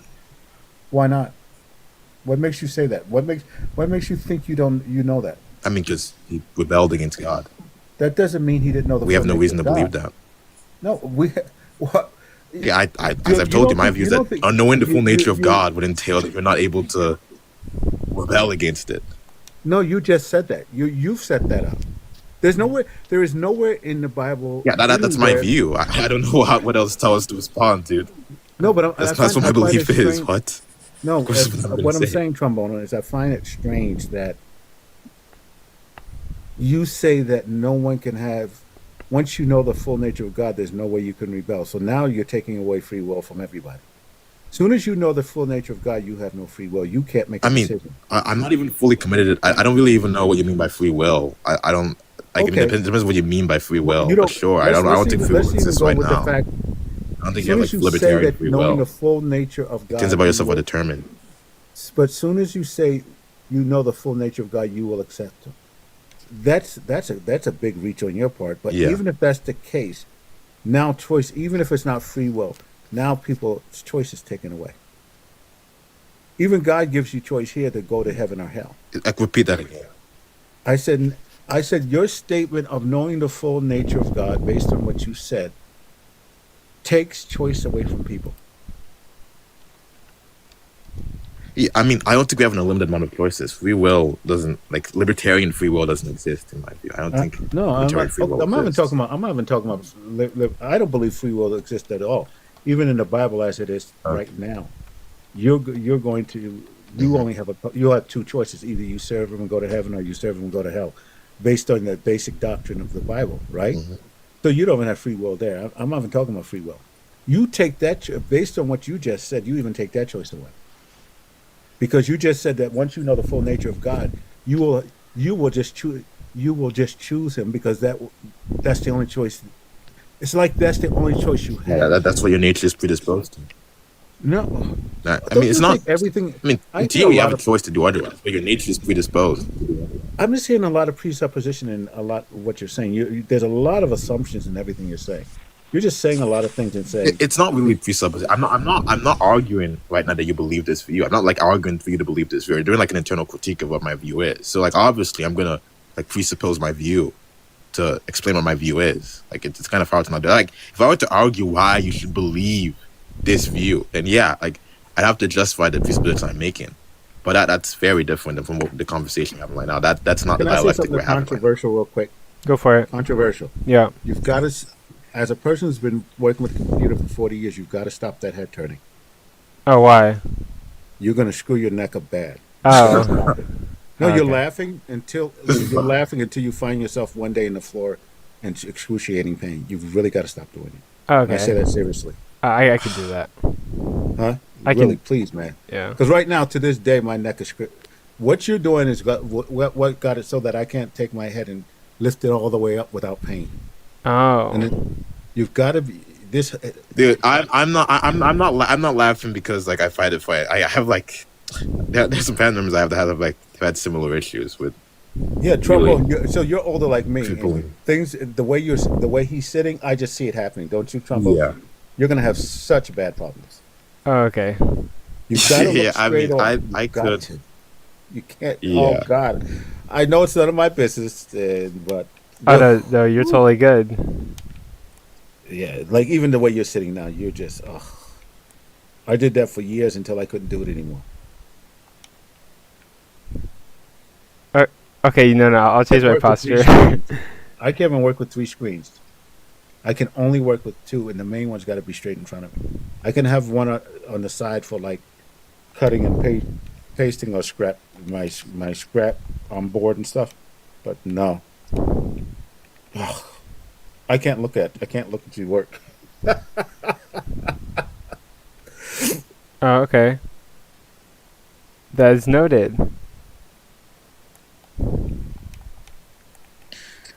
Anyway, so I mean, if I can just what I was no, discussing, no, go. the thing I was most dealing with earlier or addressing earlier is the fact that belief is a prerequisite in normal classic, Christianity. Like the normative doctrine is that if you're a non-believer, you're going to hell. Well, belief isn't a choice. Like I can't choose to believe Yahweh exists any Yeah, more than I like can that's choose to believe. fantastic. Yeah. Yeah. So, and there's a lot of biblical support for that. Mhm. Casting moral aspersions on people literally just for non-belief, and it's like it's just weird doctrine to morally judge people based on what they are convinced is true. Like I'll make fun of flat earthers, and I might not respect them intellectually or whatever, but I don't cast like moral aspersions. Like I don't think being a flat earther is immoral, deserving of punishment. So even if I'm completely irrational in my non-belief, that's not like I mean, I punishworthy. believe I believe having like true beliefs is a virtue. Like here's the thing, I would like it's not for me. It's not just beliefs I think are predetermined. I think like even a lot of people's like morals are to some extent like predetermined. Like your nature, things that like make you the way you are. You're not in full control of those things. But I still Yeah, think it is fine to cast moral aspersions on people about things they don't have control over. I don't think there's anything wrong about that. Like we do wait, it all the time, and I you're feel saying you're saying hold people accountable for like thoughts or beliefs? yeah, I Because think I'm there are not for like that. I think well, when you say hold people accountable, I don't think like our justice system should like prosecute people for like beliefs. But I think obviously we consider there are beliefs about the world that are like not true. And believing true things, in my view, is a virtue. It's the morally correct thing to do. So Um, yeah, like when someone believes false things about the world, like I mean, I think that's normative. You ought believe true things about the world, in my view. yeah, I think you ought to for pragmatic reasons, and there's a lot of benefits to aligning your Obviously, it's a beliefs virtue with in itself. reality as much as possible. But I don't think it's hard or it's weird for me to say it's like, for example, it's immoral to be a flat earther. Like that doesn't I really would say track with me. Like I think that flat earthers are tend to be conspiracy thought driven, and like it's not a choice though. It's like how do you, but I guess what you're saying is you personally judge people like internally, but you don't think they should be held accountable, right? Is that yeah, what you like I'm not like I'm not advocating for the view that like we should go around arresting people for thought crimes. Like obviously that's like or nonsense. exacting any punishment? There should be no for thought crimes. Um, and I guess that's a separate discussion, but the typical the standard Christian doctrine, which I agree not everyone holds to, is that we will be held morally accountable for not being convinced any gods exist. And I that mean, I hold that to that to some extent. I hold to that. I like my view. Like in my view, there is like form of hell. It's just temporary, and people pass through it. to me that's asinine, because literally, especially in cases, not exclusively, but especially in cases where people have made honest and earnest efforts to ascertain the truth, really thought about these things with an open mind, etc., and just remained unconvinced. To your point of that, Sean, we can't choose to be convinced. We can't choose to believe, right? Yeah, that's my point. We just you either you're convinced and you believe, or and none of this is in your control. No one, everybody says, well, they choose to believe. They Right. don't realize they Yeah, don't choose to believe. you also can be convinced of your literally moral can't do beliefs it. as well. Like I mean, Huh? if someone like very often like if someone believes like I don't know some like moral action is like moral. Like let's say if someone that truly believes, that like rape is a moral thing to do. Like, I mean, you can make a case that like that's not like something that they control. If they are convinced and believe they know that this to be the case, I mean, can you really hold them accountable? And they have done, like, I don't know, some sort of like Well, you know the thing like about investigation that about their moral intuitions, and they are satisfied with that, and that's what they've concluded on. I think there's nothing wrong with saying Trombone, that belief is moral. the problem That's is that this harm entails if someone believes it's okay. So we're not here to. But cater to- I'm not holding to the view that the good is just what's harm, is just based on what's harmful and not harmful. I think what's good is more okay, I understand. transcends like harm. Or pleasure. Can I I say understand something? that you say that, but in our world, grape is harmful. Okay. Yeah, it's So objectively harmful. even if someone Sure, I don't in think their good or bad reduces down to in their harm. delusional life or whatever they are, grape is not bad. It doesn't matter. We're here to protect our societies, right? So that True, that I would is agree. different. Yeah, That we is should not allow different. people to believe this. That is, bad. yeah, someone believing that it's not bad, so they do it. We don't care. But No, believing what I'm trying to elucidate is that it is totally justifiable to say that some beliefs, even if these are beliefs that people sincerely hold, should be like looked upon negatively, and like there can be like moral prescriptions made about them. You can say this is morally wrong. That even if someone sincerely believes this, and Right. say that this is a moral, this is something you ought not do. You ought not Right. believe this. right, Um, that okay. applies. There's nothing wrong with that in my view. Yeah, that applies But my to point religious is that people there's as well. nothing, there's no art with the God thing. There's nothing. The only reason the only reason you get punished for not believing in God is because it's not the bad things that happen. It is because God decides that you must believe in Him. His ego or his ego needs you to believe in Him, or you will not be with Him. Right? But there's nothing. No, I don't think it's about. No, It's but- not for the Christian. It's not believing in God. It's entering a relationship with God, because Look, entering a relationship okay. with God is the only way to like atone for the sinful nature that we have. And God's No. nature, is opposed to sin. But So, like, that's obviously he needs even to that's a problem. You keep Tone talking and about our sinful cleanse us nature. of sin to enter into communion with But us. the only way that we see you're approaching this as if the only out from our sinful nature is not to believe in God. First of all, I don't believe that we have a sinful nature. I don't like that term. A decent person doesn't have a sinful nature, even if they don't believe in God, and that seems to be the story that you're trying to tell, but religion I just is trying disagree to. with that at that point. Well, do you think I have a sinful nature because I don't I'm believe? just in gonna God? say I disagree with that. Like I believe there's. I don't Believe believe what? sin's even a real thing. Yeah, sin is just God. I mean, fine. Like doing what- under your view, under your view, I have no reason to believe sin is a real thing. I will acknowledge that. But under my view, sin is very real. Sin is Okay, the but still, fundamental okay, thing that's that's why I'm wrong with approaching it in the way I'm human doing it. My question to you is: do I have a sinful nature, and am I sinful because I don't believe in this God? Does that make me inherently sinful? Yeah, I think from his believing God standpoint, is every sinful is, state. is it redeem? Am I redeemable? Because if I never The believe false, in what he this said, God, false beliefs Tom, in my trombone. If I false never believe beliefs, this, like, in can my you answer view, this? are like morally wrong. Trombone. If I never believe in this God, am I unredeemable? What?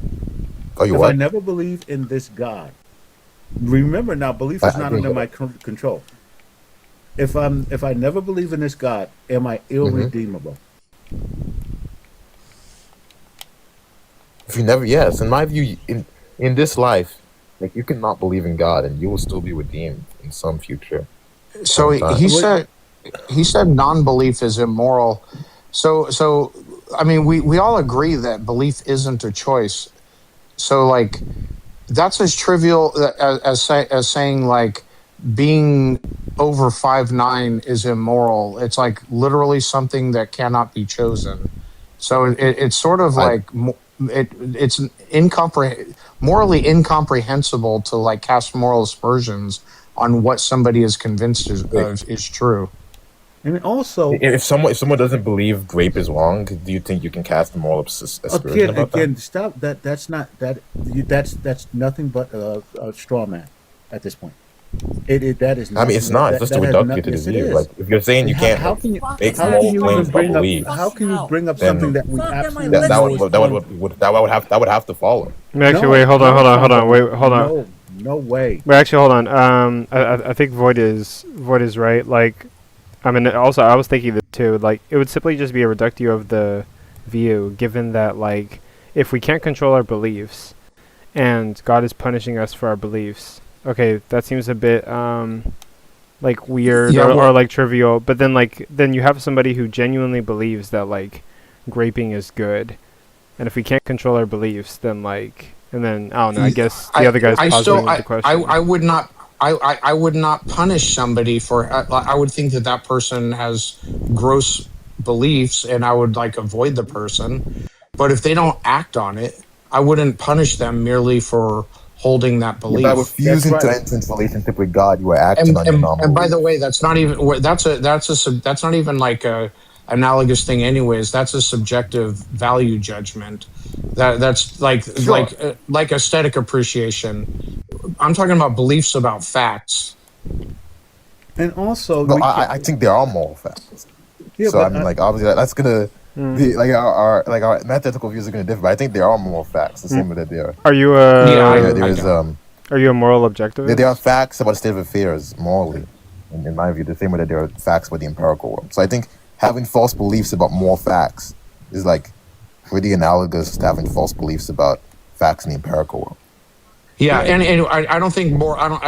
Either way, because I don't want to like rabbit hole into moral realism versus anti-realism, but like I would not. I certainly wouldn't make somebody my friend who thinks grape is okay.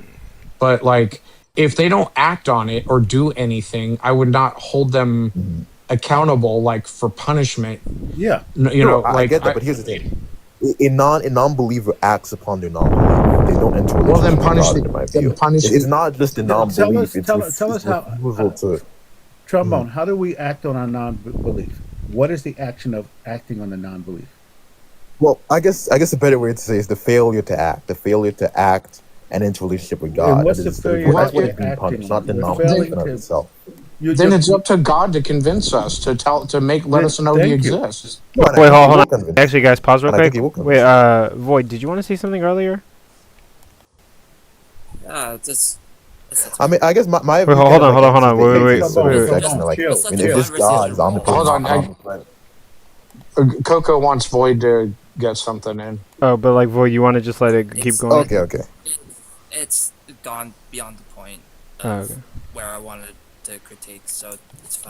No, you can take it back, Void, if you want to. Go You ahead, can, take yeah, it back. you can go ahead. Rewind. Take us back. Go ahead.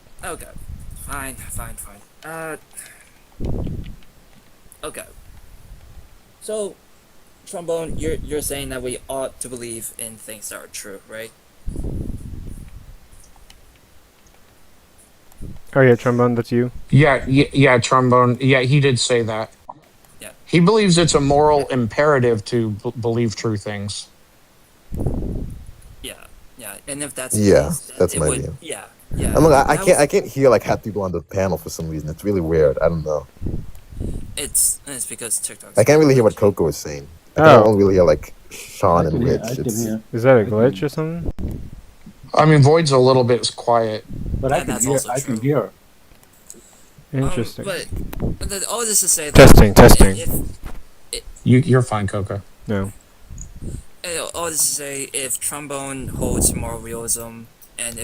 yeah. I'm probably gonna have to drop by in a sec, but like, that's just my view. That I don't know. Trombone, The, please Can you let him speak, let please? people Let him finish their speak. thought, please. Let the thought get finished, please.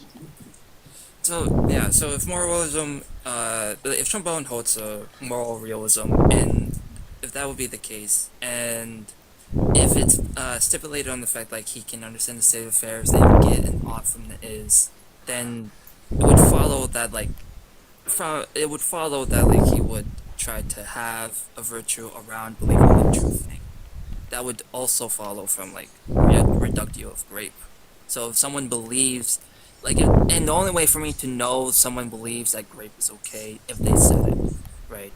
Um, so like someone like Andrew Tate or guys from the whatever podcast, if they say and spread information that would be misinformation about grapes, yeah, it would follow the like it would be a moral imperative to for these beliefs to be not praised or respected. That's all. That's all I'm gonna say. Yeah, I got you. And I just think now it is a fair point that beliefs, I mean, quite often um, influence actions. I mean, they are in many cases tied together. But in my view, until an action is done, a belief alone should not be cause to hold somebody accountable. Yep, I agree with you there. So that's where the grape analogy falls apart. If they believe and act on the grape, it doesn't matter if they can't. They have no control over what they believe. They're still harming people, and Right. and we don't accept that within our societies. Okay, so that's why when you start some of these analogies, they don't work. There's nothing that I want. Can you name a harm? Did Trumbull leave? I think yeah. I think he Yeah. left because he was having problems. He thought he was having Yeah, problems. Yeah. maybe he left and Technicality. came back to fix the audio or something. Yeah. But Yeah. my problem is that you can't show me where me not believing in any type of God harms anyone. Well, what he said, yeah, it doesn't. But what he said is, well, if you don't believe in God, that means you're not going to worship God or follow God. So So he what? tied it to what you're not. I I agree. I agree. I'm Yeah. just giving you his argument. Oh, I But the know. thing I is, know, yeah. Joe. But the thing is, God, if He's all powerful, can make it so literally every person on the planet knows He exists, knows what's the correct religion, knows all His moral pronouncements, et cetera, et cetera. He can't. He can't. Yeah, He and can't hold us. This whole. I just don't see how it can be morally right to hold us accountable for something that we can't control. No, I and then agree. his But That's I'm yeah saying that's he at go ahead. minimum, if it's such a big problem for him, he could just let us all know he exists. Yeah, I totally concur with what you've been saying all along. Yeah. Um, yeah so and so to me, it can't. I can't see what any of it makes sense. And again, I'm a big proponent of if I have to make too many arguments for a position, then especially when it's something like this where the evidence should be just there. Like I don't have to make an argument for Sean. Sean's there. Yeah. You don't have to go through any sort of philosophical argument, whether Yeah. for God, trying to truly understand what the The God wants, argument, or we don't have to do any of that shit. the contingency argument that Sean exists. I love it. Yeah. No, anyway. Hey, what's up, Pat? I wanted to say something. Go for it. so yeah, I wanted to say,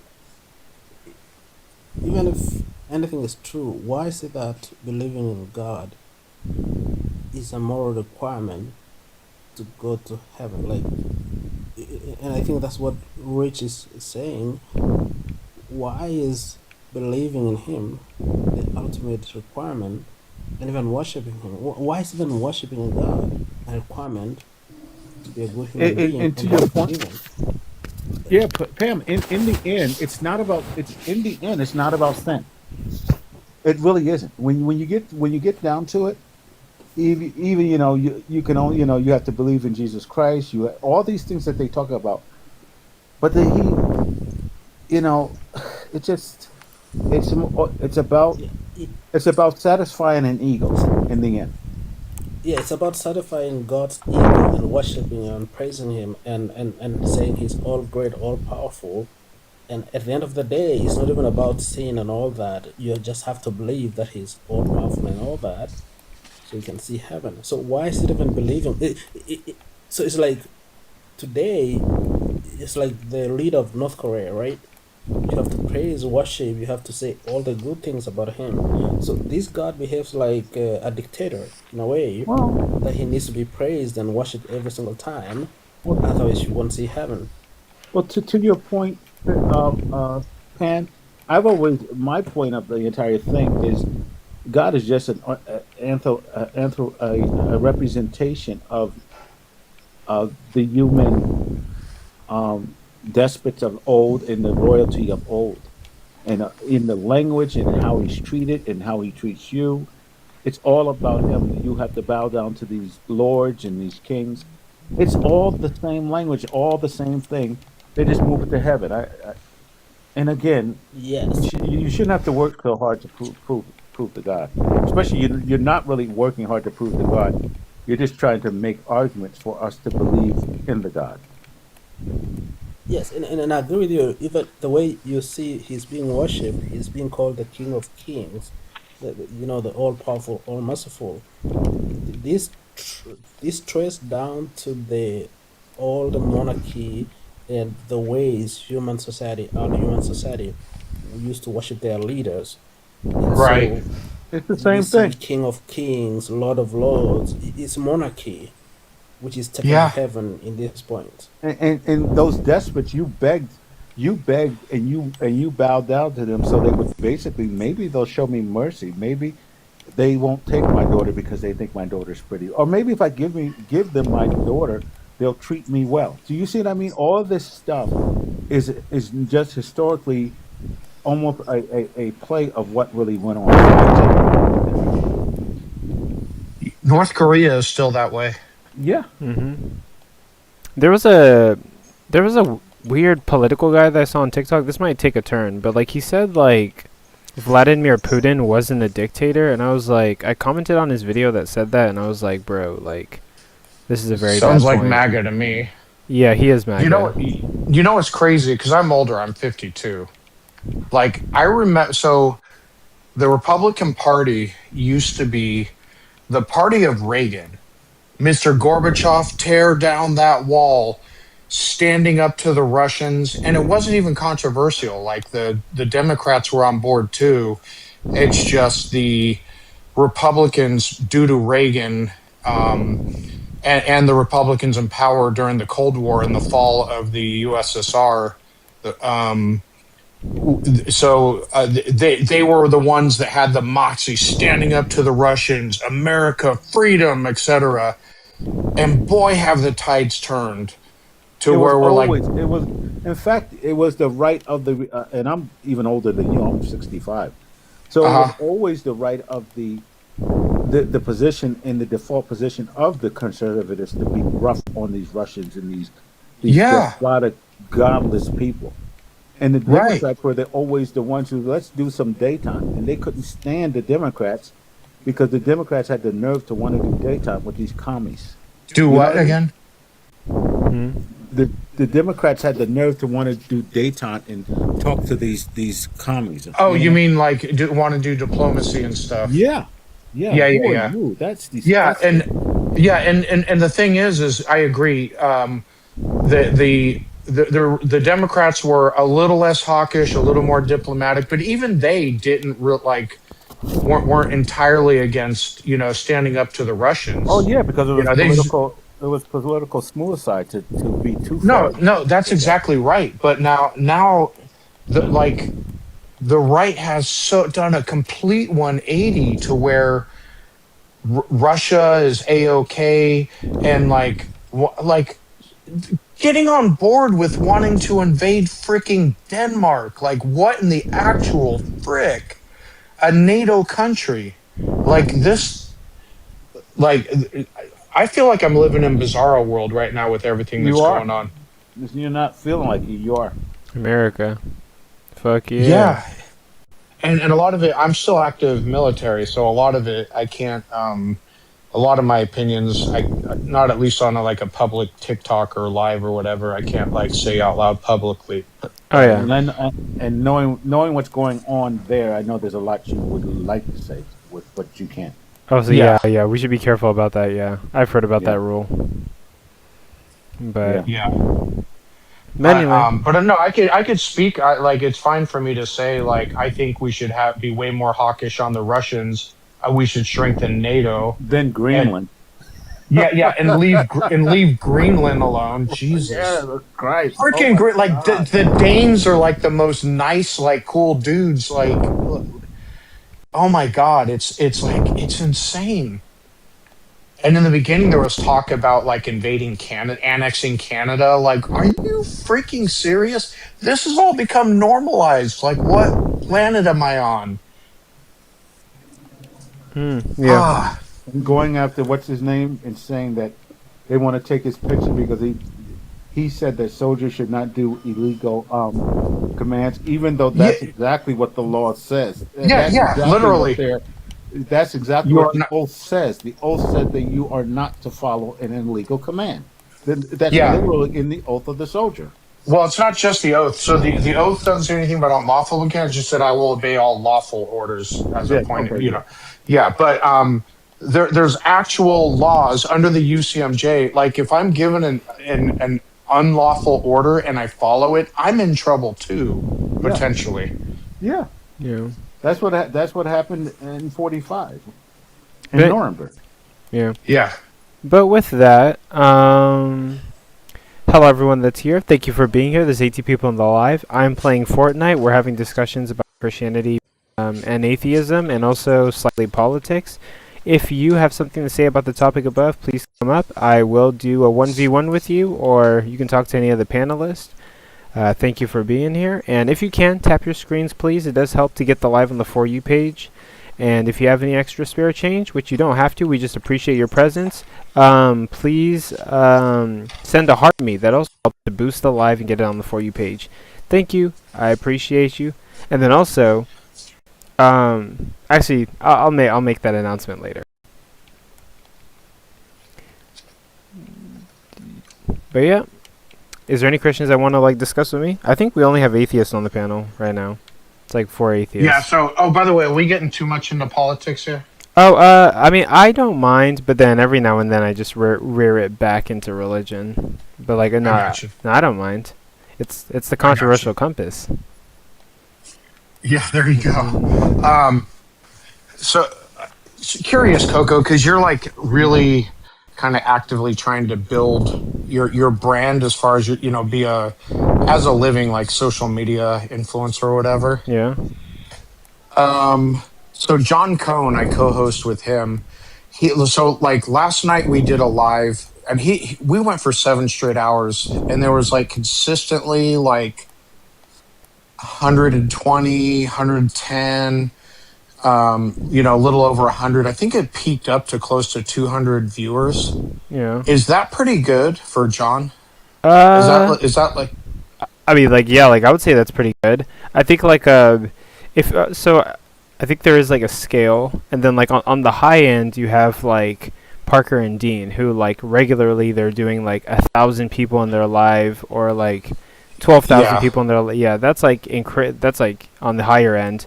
But for I've seen Deconstruction Zone will have several hundred or over 1,000. Yeah, think you'll get over 1,000 many nights. Yeah, Deconstruction Zone will get like 500 at least. And then go ahead, Rich. I've never seen Thinker with less than 500. Yeah, so 100 is good. For me, like, I still need to build. And yeah, I'm doing some stuff with TikTok Shop, and I'm also building my brand. But like, I think on like some nights I get like 5 people, but like if I'm doing like really good, I'll get like 100 people. But yeah, I have building to do. Yeah, so he's like consistently a little over 100, and then he'll spike a little bit here and there. But he's trying to build up his brand too, and I don't know if there's like tricks to it. I can tell you this: every time I've heard people talk about his lives, that they rave about him. Yeah. Like, oh, you got to check out John Cohen. He's like that guy. Like he gets really good reviews, but he's not like building up into like the multi-hundreds. You know what I mean? Yeah, I would just say, I mean, it's mainly about like knowing your stuff, and like people can like learn from you, but at the same time, like also like TikTok likes to see people get like slammed or body slammed, like in debates. So like, there's that. It is sort of the nice approach in that room where we have adult conversations with people and try to clamp down on, like, I'm totally gonna cuck you in the skull. Try to stay away from that mentality. That drives me crazy when like I just cooked you. I just cooked you. Yeah. I agree. Gosh. And most of the time when they say that they're not really cooking anything. Yeah. Well, the one exception is Deconstruction Zone. I got to admit, Justin, he'll go down. He doesn't like lean on that all the time, but if somebody's like being dishonest, he'll just start roasting them, and like people eat it up. No, if someone's being dishonest, I go after them too because I can't. It's like I had this discussion. Listen to this one. We were discussing abiogenesis, right? Yeah. Right. And basically, there's the entire thing about abiogenesis is the fact is it happened. Right. The question is how it happened, right? That's exactly. You're the first other person. Like I've been beating that drum for a while. I'm Yeah, sorry. yeah. Go ahead. Yeah, and that's the science. The science is it happened, right? Well, Yeah. And so this guy that I know, who's I find one of the most dishonest people, I tell him it all the time. Right. He goes, you see, Rich, your problem is come from. I said, what do you mean? How can you say it comes from? Those are the wrong words. He got so fucking pedantic with come from. Yeah. I just roasted him. I said, you are such a. I said, but don't you believe life comes from life? He goes, yeah, life comes from life. I said, but life doesn't come from non-life. Well, you can't use the word "come from." That's and his idea is that he's cooking me. He says, I'm cooking you because you're using the wrong two words. And I Yeah. said, I'm not in the context of this. I'm not. We went through dictionaries. We went through all kinds of things, synonyms. Yeah. and So you got in a everything to big show old him. semantic rabbit hole about. Yeah, Yeah. I got you. Yeah, it was so bad. Yeah. I don't think And you it's used just the like, wrong ugh, word. This is annoying. Huh? I don't think you used the wrong word. I would have said comes from No, or derived in fact, from. In fact, what we did, we went to all this science literature. We brought up 10 different articles of science literature, them using the phrase "come from life." Yeah. Yeah. And this guy refused to hear it. Yeah. But also, So I feel like. oh, Go ahead. go ahead, and then we'll get to the new guest. Okay. I feel like the approach of how it's talked about is often wrong. So if you accept that at one point there's no biological life on Earth, and then there was, abiogenesis factually happened. A means without, biological, genesis beginning. So biological, something besides biological life kicked off biological life. Like, now, was that God magic, or is there a scientific explanation? I don't know, but it factually happened. If you say it's God magic, present your evidence. That's that, and that's it. It's as simple as that. But no, I totally agree with you. Okay. So this one, go ahead. Let's go to the new guest. Yeah, we'll come back to this. Yeah, we definitely will. But hey, wait. Oh, did they I think leave? she left. Darn it. Okay, well, continue, I guess. She's like, they're talking science crap. Ew. Nerds. Nerds. Yeah. Okay. The crazy thing is, what this whole argument stems from the fact that one of our atheist friends decided that if you believe in abiogenesis, you're much of a believer as Christians, as believers. So then I finally asked him, I said, so tell me how you think it happened. So he thinks it was always here. So Okay. I said, so you think 4.3 billion years ago, the Earth formed and life formed on that day as the Earth formed? Well, even if that happened, that would still be abiogenesis. But no, it wasn't on the day. No, he's talking about literally it formed separately. Literally, like, and even then, I said, how does life form when you know the molecules in the atoms within life are non-living? How does it form? Yeah. He says it just did, and it just got to the point where and he says, and there's no such thing of evolution. I said, so you think that humans lived on the earth with dinosaurs? He goes, yeah. Oh wow. I said, so give me your proof. I said, we have the archaeological, paleological proof of different stratas and radiometric dating of different fossils and all this. So the closest there's a 40-year gap, 40 million year gap between the first hominin and dinosaurs. Why have so? What's wrong with that? We just haven't found them together. So you, I said, do you think we're going to find a dinosaur that was only 5 million years old, or do you think we're going to find a hominin that was 40 million years old? Which one is it going to be? These are the questions I keep asking him. Yeah. And he swears he's got the argument. He swears he's in winning this argument. And I finally said to him, and then another guy says to him, "Do you know that what you're saying is worse than the creation story? It is. The creation story is more believable than what you're saying." We got a Because new in the person end- here. Yeah. All right. Yeah, we'll definitely get back to it. What's up, Hannah? What you got for us Hey. today? I think you should believe or trust in the Christian God because he's good. Okay. Let me He's handle a it. good God. Let me handle this. I know you guys want it. Well, okay. So I'm just gonna disagree with you. Like, I don't think the Christian God is good whatsoever. Wait. So what's the argument that he's good? He's good. Wait, I mean, that's not really like an argument. You're just making an assertion. Hannah, what's your age? I'm 18. I mean, what year were you born in? I literally been on this live before.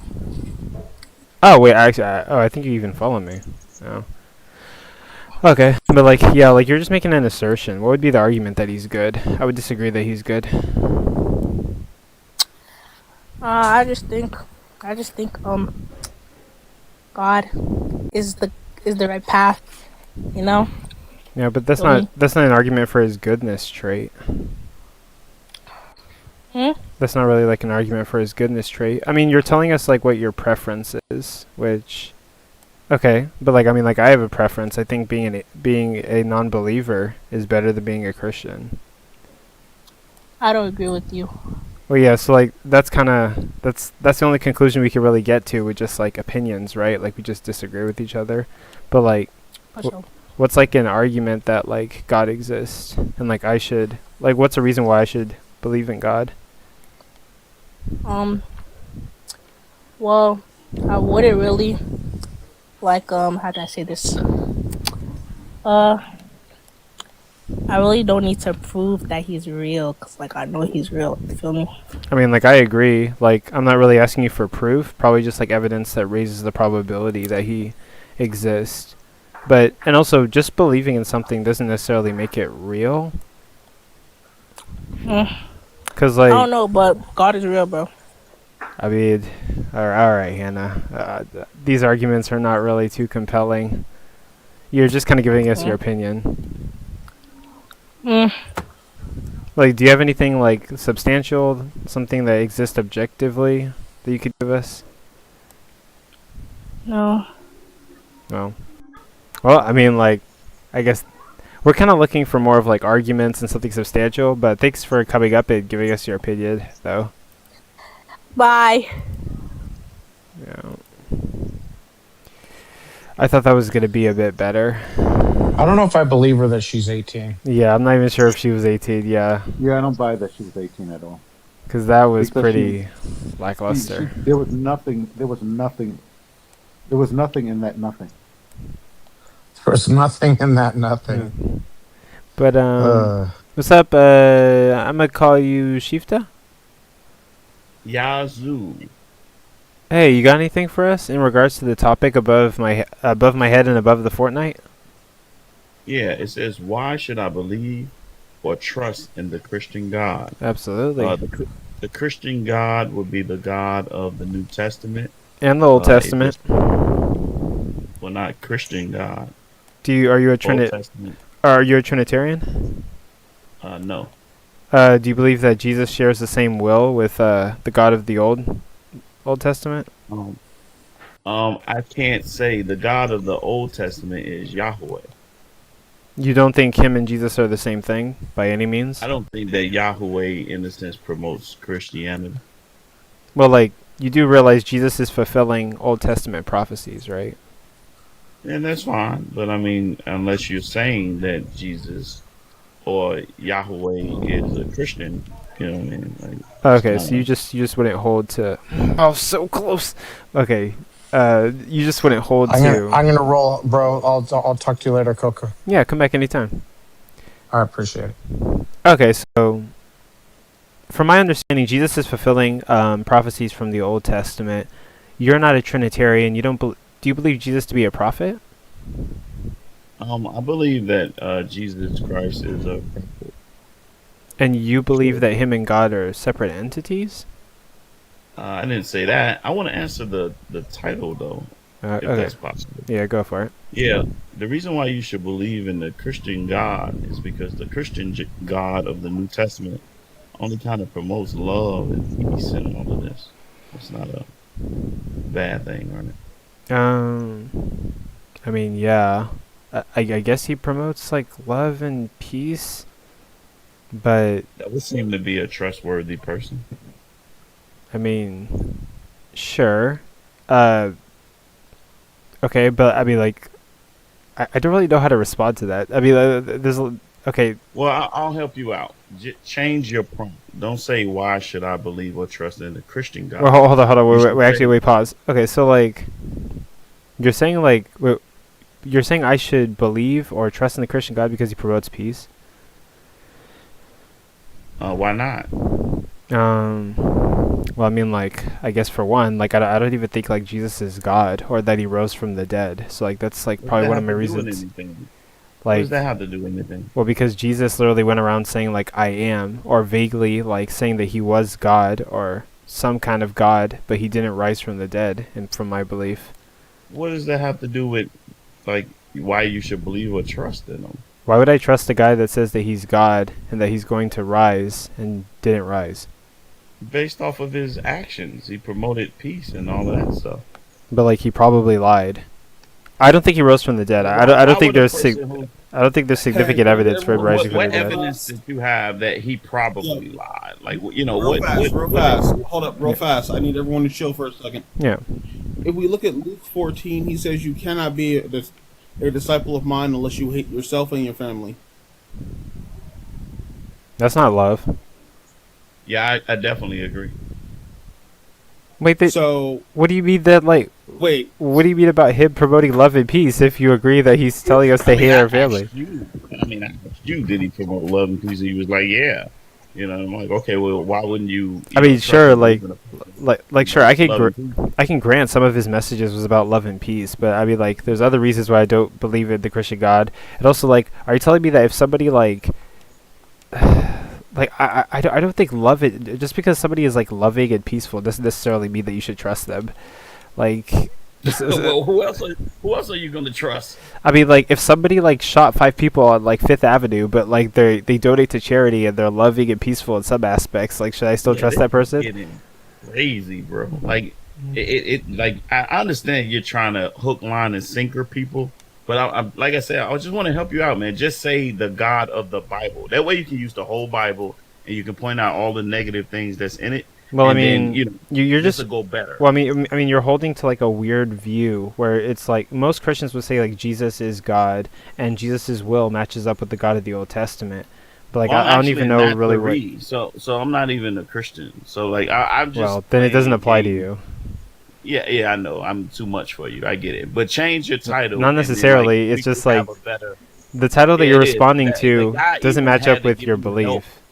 The guy even had to give you. I used to be a Christian, so like I just know what I'm talking about. The guy even had to help you with the Luke thing, which I know is mistranslated, Well- but that's a very good point. Well, even if I keep the Luke thing out, like I was just a bit like thrown off because I mean I guess like okay I could grant that Jesus is like loving, but like I don't really see that as a reason to trust him, right? Like somebody could be loving, but So then who also you do trust? like So other in like order terrible for you to things. say that, you have to show me what's a reason to trust anybody.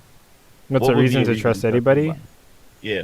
Given that they say things and those things actually like come true.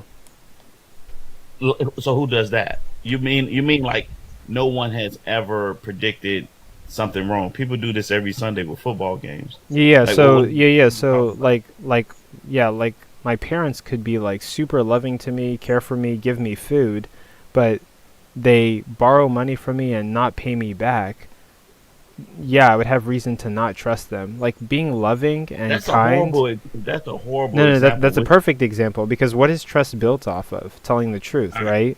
all right. So like, what is I'll being go ahead and what is being loving and kind have to do with the truth it's all good, value? bro. I'm gonna go ahead and block you. When you just said that, bro, like Okay, yeah, yeah, you, you can definitely run. You could for sure run if you want to, and just not face the argument. You could just take the coward way out. That's totally fine with me. I mean, it's just gonna look really embarrassing in the room of 12 people. Damn, as many as his disciples. Yeah, as many as the disciples. this guy's nuts. But yeah, yeah, you could definitely run. Well, have a good day. But like, yeah, like so somebody can be super loving. Somebody could give you food every single day and like, clothe you, right? But then they like ask to borrow money from you and like not return the money to you. Like there's ways to still be dishonest despite being loving. Like I don't really know why that's a reason I should trust God. Somebody could feed me and be like a horrible person, I guess. Like, oh no.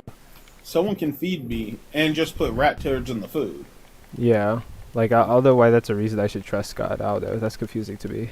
I don't know how I beat somebody up with my pickaxe. Like that's weird.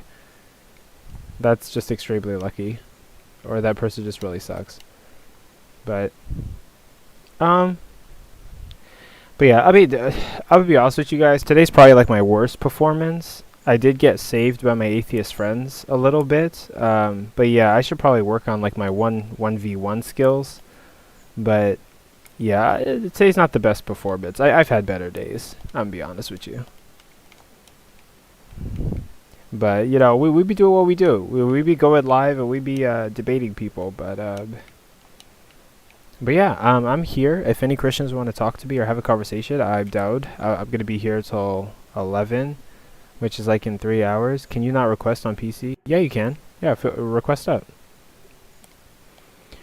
But yeah, I'm doing my thing, playing Fortnite, debating people. By the way, hold on. I'm gonna get my other account. If all of you guys can. Wait, what do you mean? Well, what do you mean by request? But here, let me see. I'm gonna get my other account and come into this live real quick. If you guys could, please follow that account. If you see an account in the comment section called Coco's Collectibles, follow that account because follow that account if you shop on TikTok, because I am trying to make more money from my account and advertise TikTok products, and I need to get enough followers on that account to go live, and I will start doing my selling stuff Saturdays thing on that account rather than my main account. So it's joining in right now. I'm sending Coco with the Coco's Collectibles account. Follow that account. If you shop on TikTok and if you want to see cool stuff on TikTok and have somebody tell you what's good and what's not good, I'm going to be doing it on that account. At least I'm going to try to. Somebody requested. But yeah, I'm here. I'm talking to anybody. Like, I can't join the live on the TikTok site. Oh no, you can't. You can only join from your phone or mobile device. You can't join from your PC. Unfortunately, TikTok has a website? Yeah, TikTok has like a website and an app for your PC, but you can't join. Like, there's TikTok.com. I don't know. But yeah.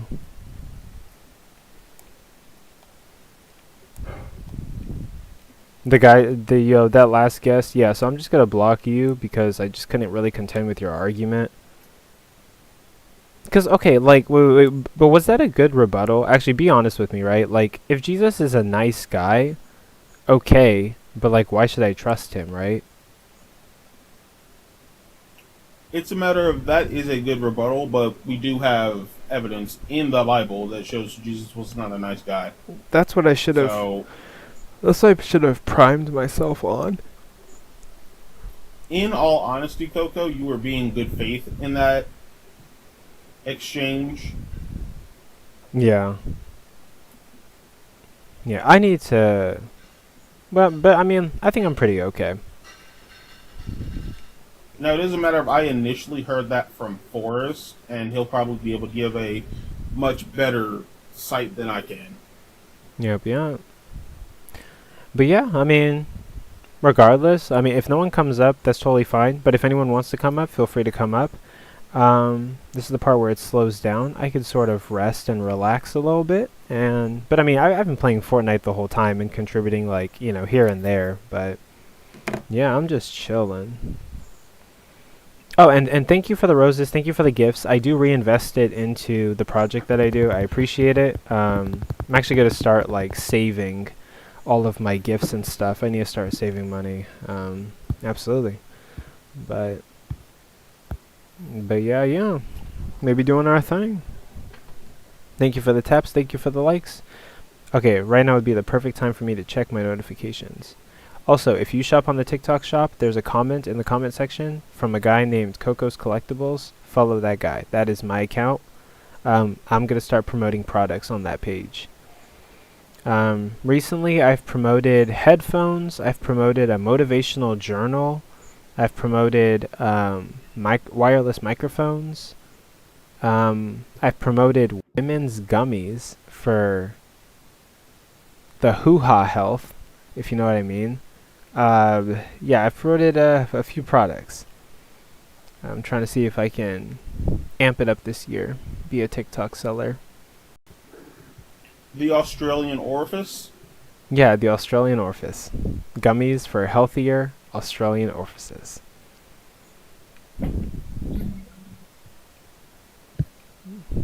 But yeah. It be what it be. It be what it be.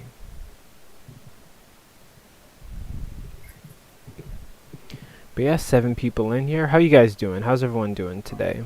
How is the 7 people in here doing?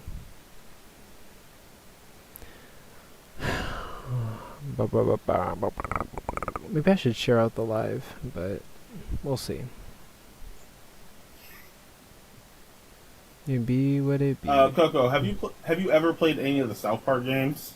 No, but I've seen some clips from South Park. Don't do it on stream. Oh. Don't do it on stream. Oh, okay. That's expected from South Park. South Park is... Okay, I actually love the fact that, like, anybody can get it. That's kind of their attitude when it comes to their jokes. I love the fact that it's like, anybody can get it, we don't give a fuck.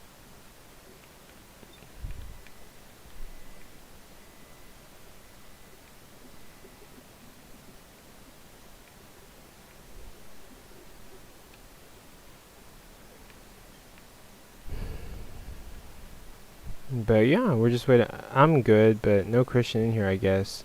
Yeah, we don't really have any ops right now. But yeah, we're just waiting for ops. If any Christian wants to come up and have a conversation, answer the prompt above, then feel free. What's up, Herbivorous? We're not up to much, just chilling. It was lively earlier. We got up to like 30, 40 views, and then like, you know, we kind of quieted down. But yeah, if you guys can, there's 8 people in here. Tap your screen, like the live, share the live. That gets more people in here. Regardless, we're chilling.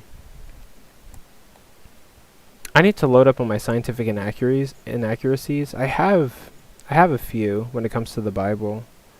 Rabbits chewing cud was one of them, and then I was gonna say like God saying that like a woman and her husband, if they do it on a clean sheet and the woman doesn't bleed, then she's to be stoned to death, for she's not a virgin. Obviously, God doesn't understand women's bodies. For their wedding night.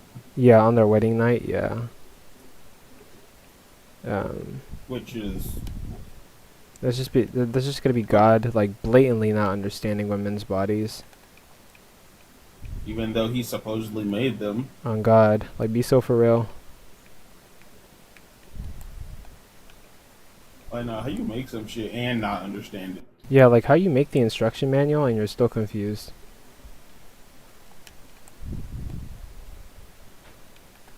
On God. And there's also the talking donkeys bit. Yeah. Or... Well, I guess I should just say talking animals. Yep, yeah.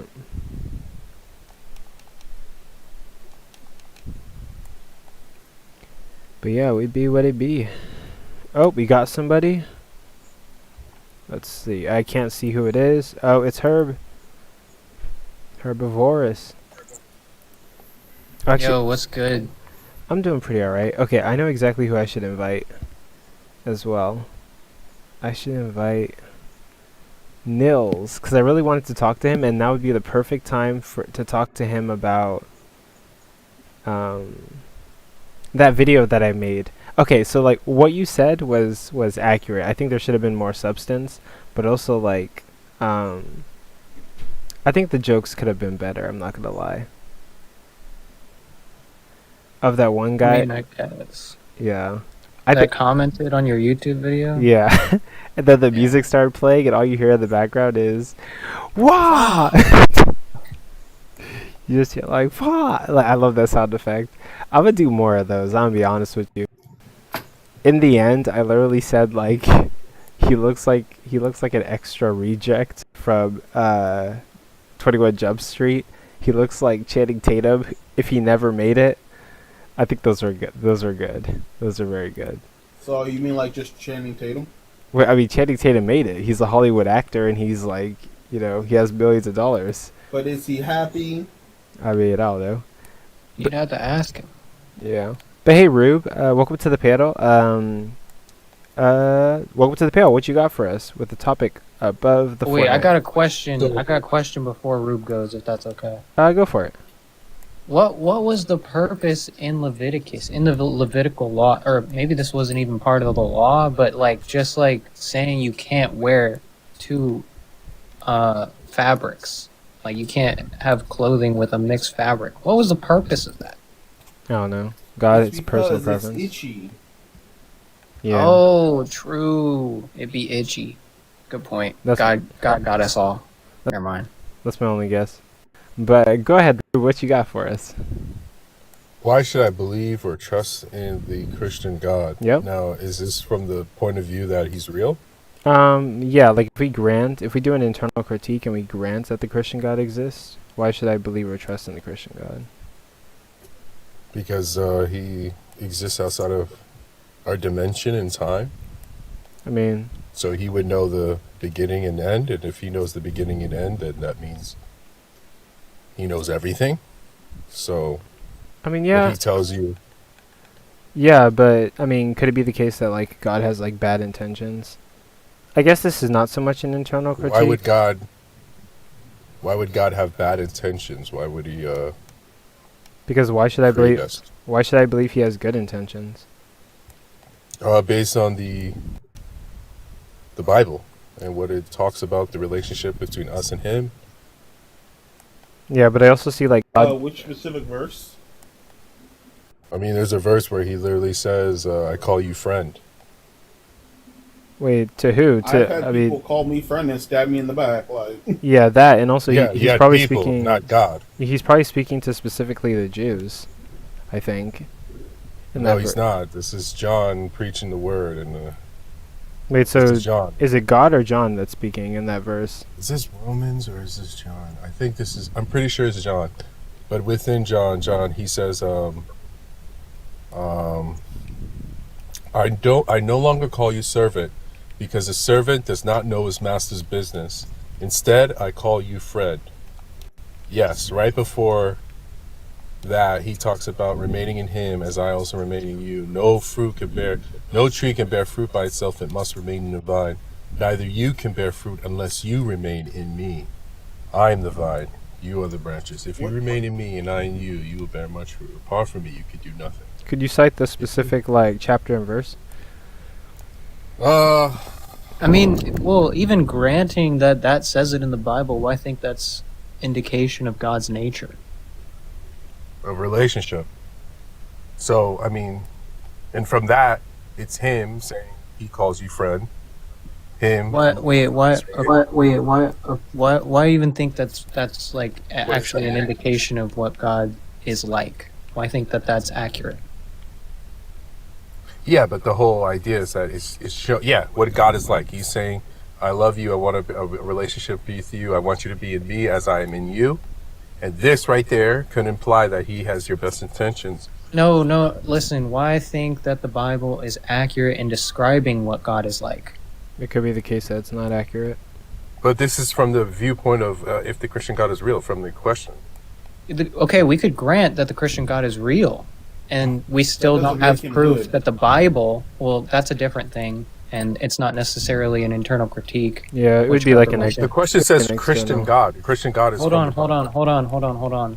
We could grant that the Christian God is real. Why think that the Bible accurately represents the Christian God? Christian is coming from Jesus Christ, Christian, right? Jesus Christ is the start of Christianity. Every documentation regarding Jesus Christ would be Is fallible, right? yes. So what is Yeah, the so why New think Testament? anything was accurate? What is the New Testament? The New Testament is a compilation of different people's accounts of what transpired with Jesus. Yeah, why think any of that is accurate? If you don't think any of that is accurate, then you don't have I mean, if you don't if you dismiss all of that evidence, then I'm not even there's no dismissing it. I'm Christianity. saying what explanation or reason do you have to offer that would indicate that any of that is accurate? I'm not dismissing it. I'm saying what's your reasoning being invoked? Okay. All right. So the simple fact that you have all these different viewpoints of what transpired from different communities, different places on earth, and they all say the same thing. And that's including outside the New Testament, where we have the Book of Mormons of people who making these claims of having the supernatural experience. And when you tie them all together and you look that they all say the same thing, that What are you talking implies- about? You're being so Yeah. vague. When you say all these different groups, what groups are you talking about? When you say they all say the same thing, what are they saying? That's all the same thing. So again, you have these different. So when you reference the Book of John, right? John didn't actually write it. What Wait, happened can was, you can you answer the two questions I just asked you? When you I'm say trying all to. these different groups, who are you talking to? When you say they all That's say the same exactly what I'm thing? answering, but you just cut me off. Okay, who are the John, groups you're talking about? Who are the groups? like I'm going to say, John did not write the Book of John. What happened was the disciples saw what happened with Jesus. They went out preaching the word, and they within those communities that they preached the word to, those communities help write these books. So we have this information from all these different vantage points, right? From different Wait, places when you around the said world. okay, so when you Oh my said God. groups, all you did was interchange the word groups with communities, and I still don't know who the communities you're talking about are. Yeah, we don't even The know who those people are. communities that were preached to by the disciples Who are that they? helped write those books. Who are they? You just From the Book of John, I remember the name of the group was like Sephion. I can't say it. there we go. I don't know all the groups. I just know the one group in reference to John. Yep. But that is the example. That is the example for all the books. And with that being said, and you have all these different viewpoints saying the same thing, it creates strength in what actually happened. Especially in today's understanding of history, all historians, majority of historians, they all think they're valid as far as the claim of how they wrote, the time frame of how they wrote, I'm the not sure about paper, that. all these different things. Majority of historians say that. That the Can you back Bible up is like that some historical kind claim? Majority of historians, yes, agree that the New Testaments are historically accurate. Wait, according to what article? It's not an article. It's a majority of historians agree. Yeah, but Oh my god, this guy is so stupid. Wait, Holy shit. hold on. Whenever you come to that, What? wait, hold on. Whenever you come to that conclusion, there should be some kind of census or survey that was done by some kind of researcher that would conclude that a majority of historians believe that the Old Testament is historically accurate.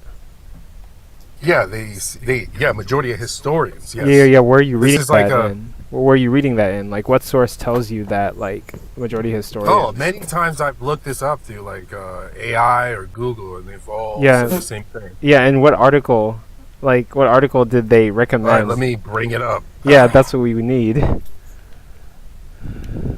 Why, you disagree that historians don't agree to the New Testament being... Yeah, like there's a lot of stuff in the accurate? New Testament that's unsubstantiated on many events. I would not say the New Testament by any means is some kind of historical document. Okay, I'm going to look it up then.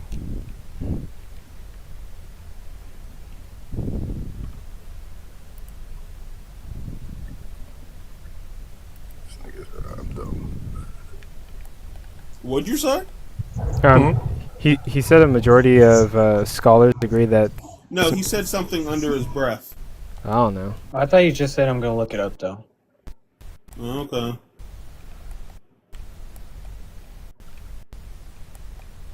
Unless he said something real bad. I don't know. But I didn't hear it. But while we're waiting for that, what's up, Mr. Carl? What you got for us in regards to the topic? What's going on, guys? So, all of us show up in a body on a planet and have to figure something out, right? Yeah. Okay. Well,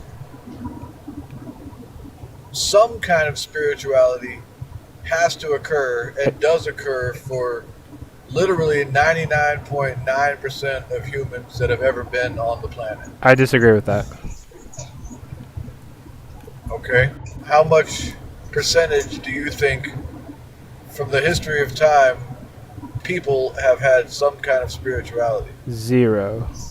I need evidence of that. Also, like, how are you defining spirituality? Believing there's something affecting this world from another world. Okay, yeah, so I can grant that, like, from the dawn of time, humans have tried to use, like, some kind of, like, supernatural thing to explain naturalistic phenomenon. Wait a minute, time out. Are you gonna say that you think that everyone that's had a spiritual experience ever in the history of time was delusional, but you're right? Yeah, that's not what I'm saying. Like, what I'm saying is that, like, people have used spiritual things to explain what could be naturalistic phenomenon, but again, like, I don't have any evidence to believe any of these, like, supernatural claims. I haven't even gone to the point of saying that they're delusional. I've just said they're unsubstantiated. Would you expect to find evidence from another world to be in this world? If you're saying that, like, if you're saying... Are you saying a god would show up in the physical and, like, leave food or some sort of fossilized god particle that you could observe? Not even that, but if God, like, actually had any interaction with our world, there would be some kind of way we could measure this. Or, like, point at it and say this was clearly God, but we don't really have that. Can't measure God. I mean, this is the only reality possible because this is what we can measure. How are you and coming therefore, to... all other possibilities are by null and void because you can't prove it with physical, empirical data here. How are you coming to that conclusion that this is the only reality possible? The language that you're using is like, well, we haven't found any observable evidence here, but would another world leave observable evidence here if it existed in another world? Mr. Carl, when you say that another reality isn't possible, are you saying it's logically impossible or that there's a contradiction that can be derived? Yeah. I'm saying if most of humanity has some... That's a yes or no. That's a yes or no. That's a yes or no. Ask your question again, please. Are you saying that it's not logically possible for another reality to exist, or that there's a contradiction that can be derived from stating that another reality exists or could exist?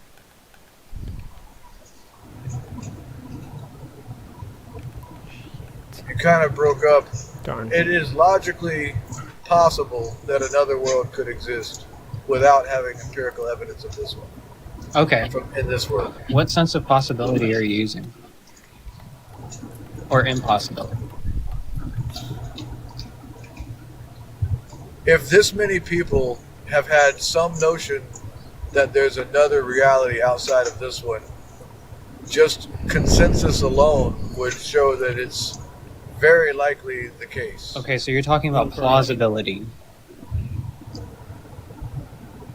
You're talking about likelihood. Well, that's why I started this with saying we all show up in a body on a planet. Wait, no, hold on. The problem is you used the word like impossibility, and what you meant was implausibility or unlikely.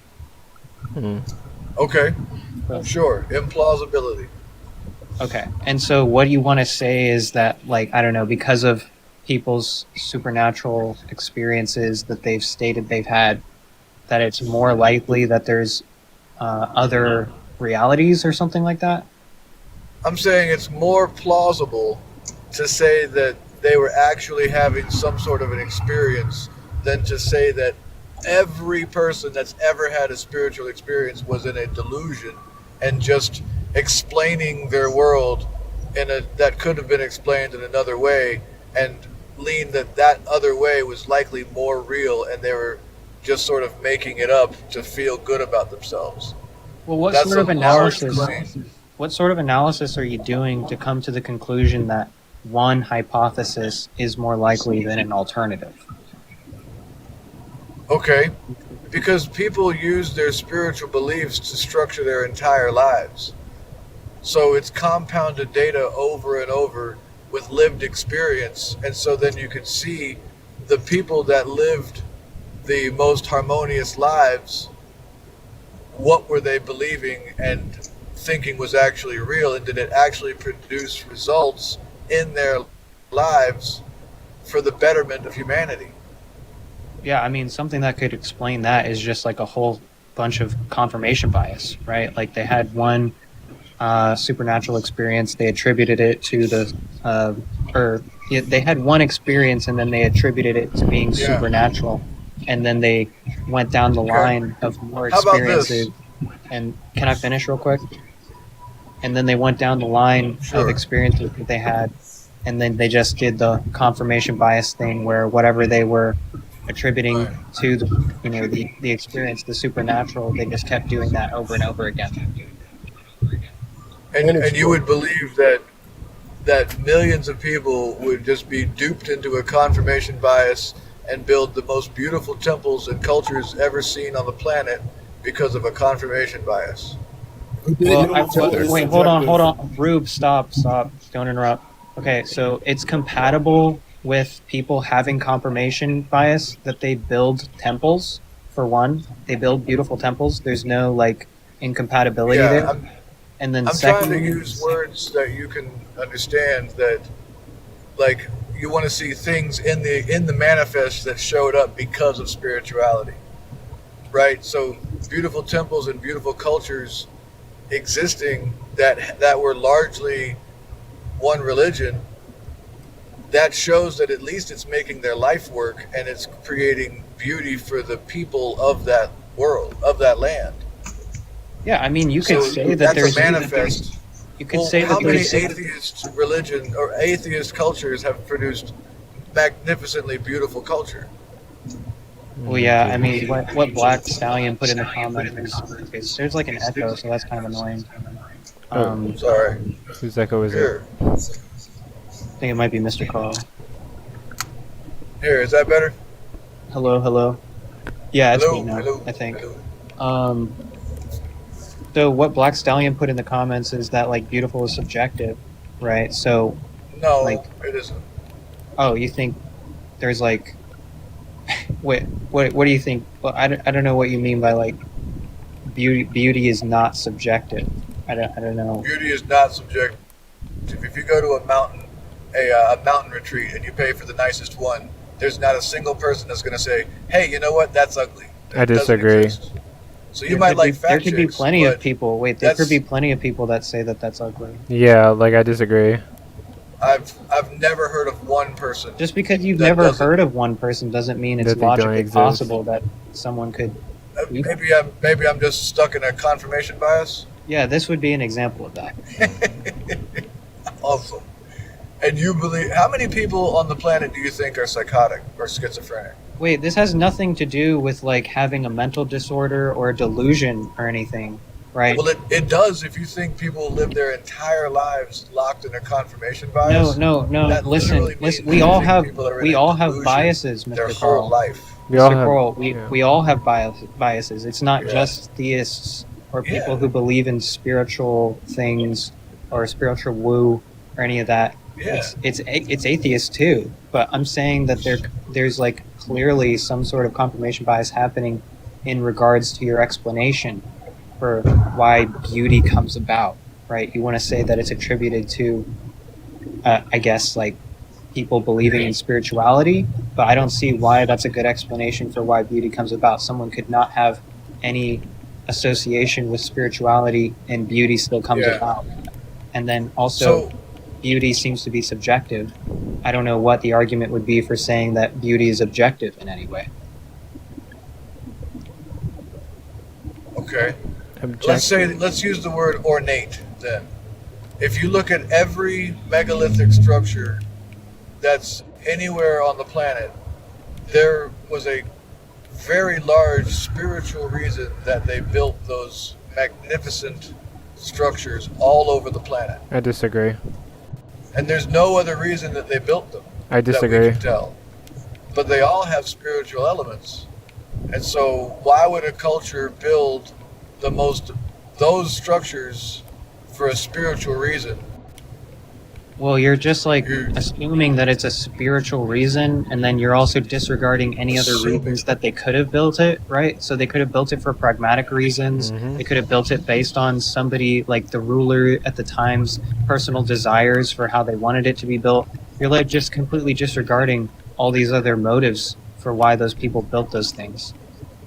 Yep. And what are those other motives that it might be? He just like listed for them. pragmatic reasons, for why like there's a temple, so that they want so they want like to worship in like a certain structure designed in a specific way to fit like a lot of people, or they are building it in virtue of the ruler at the time's desires and preferences. The ruler wanted it to look a certain way, right? That has nothing to do with spirituality, and in turn those would be sufficient motives for explaining why they built it in a certain way that doesn't rely on spirituality.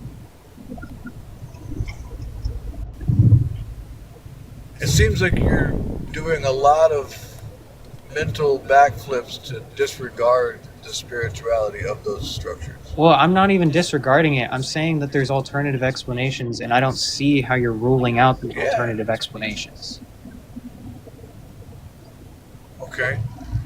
Let's take Chichen Itza.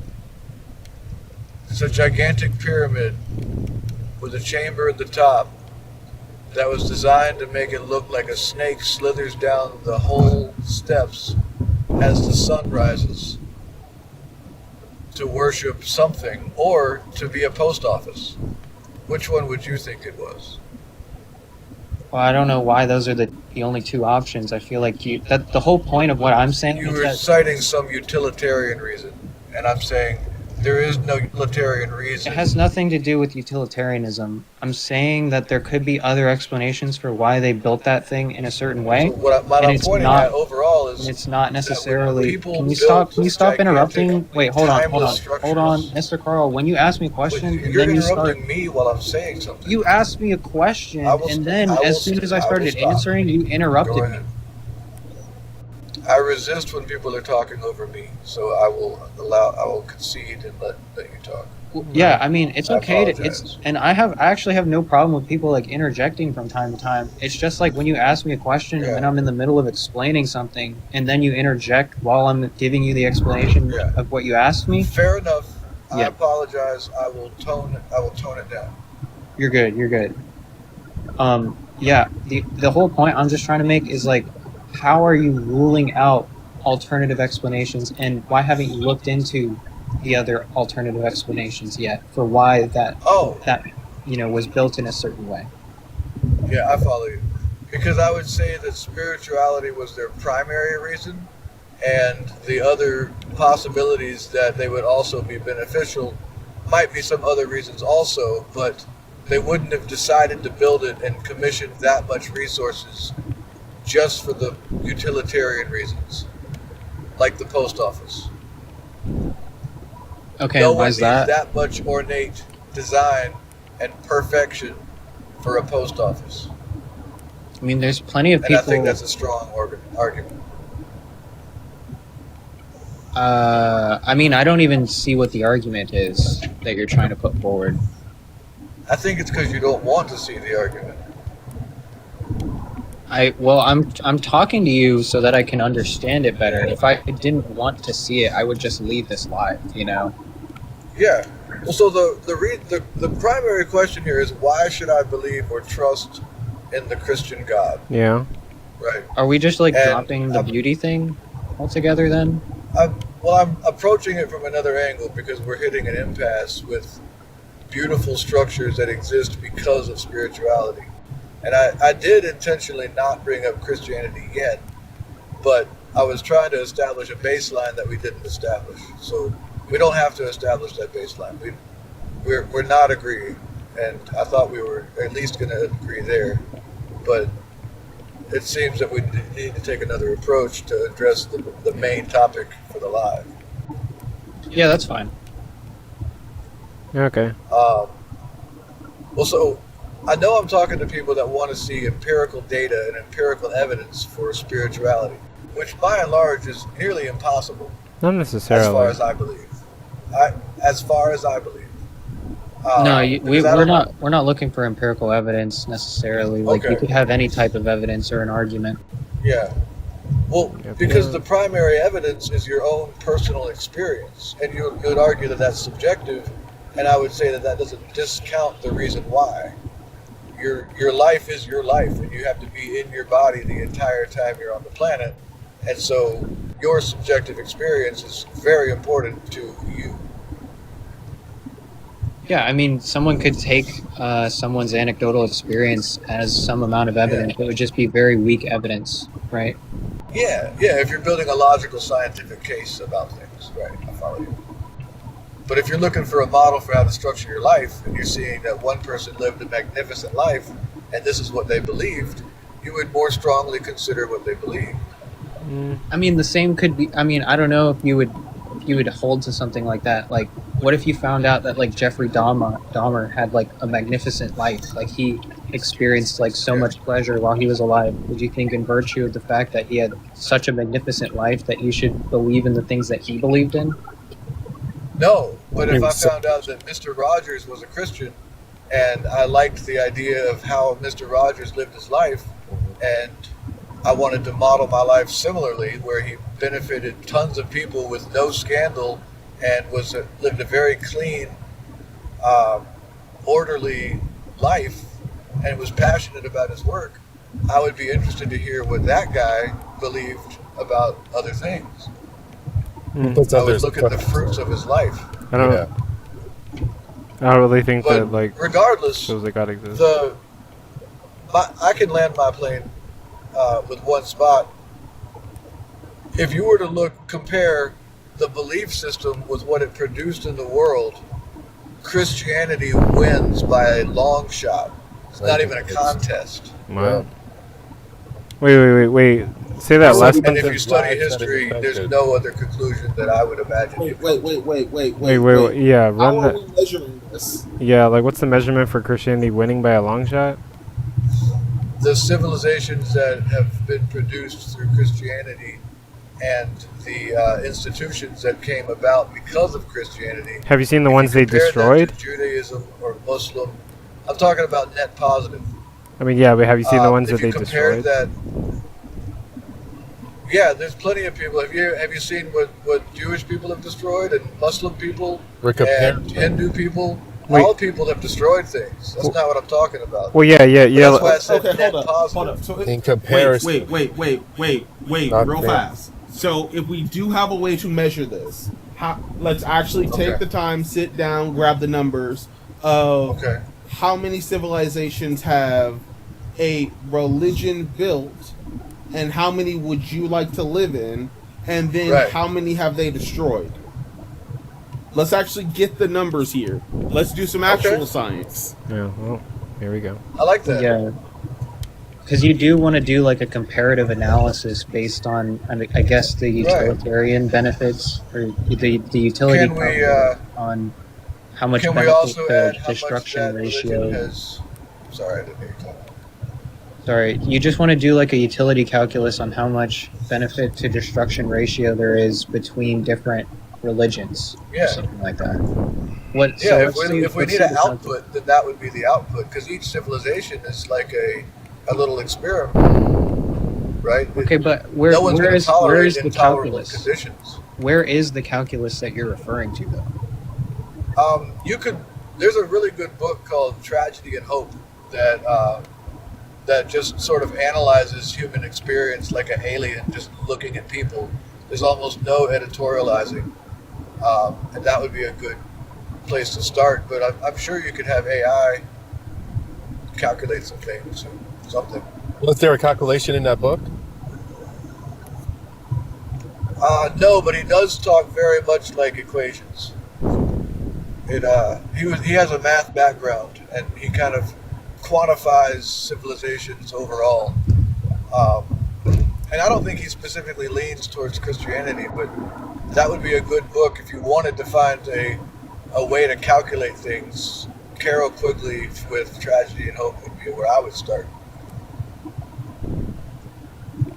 Because at least he doesn't editorialize. He doesn't put his view anywhere in the book that I noticed. I'm curious. All right, what was the book? Let me see if I can.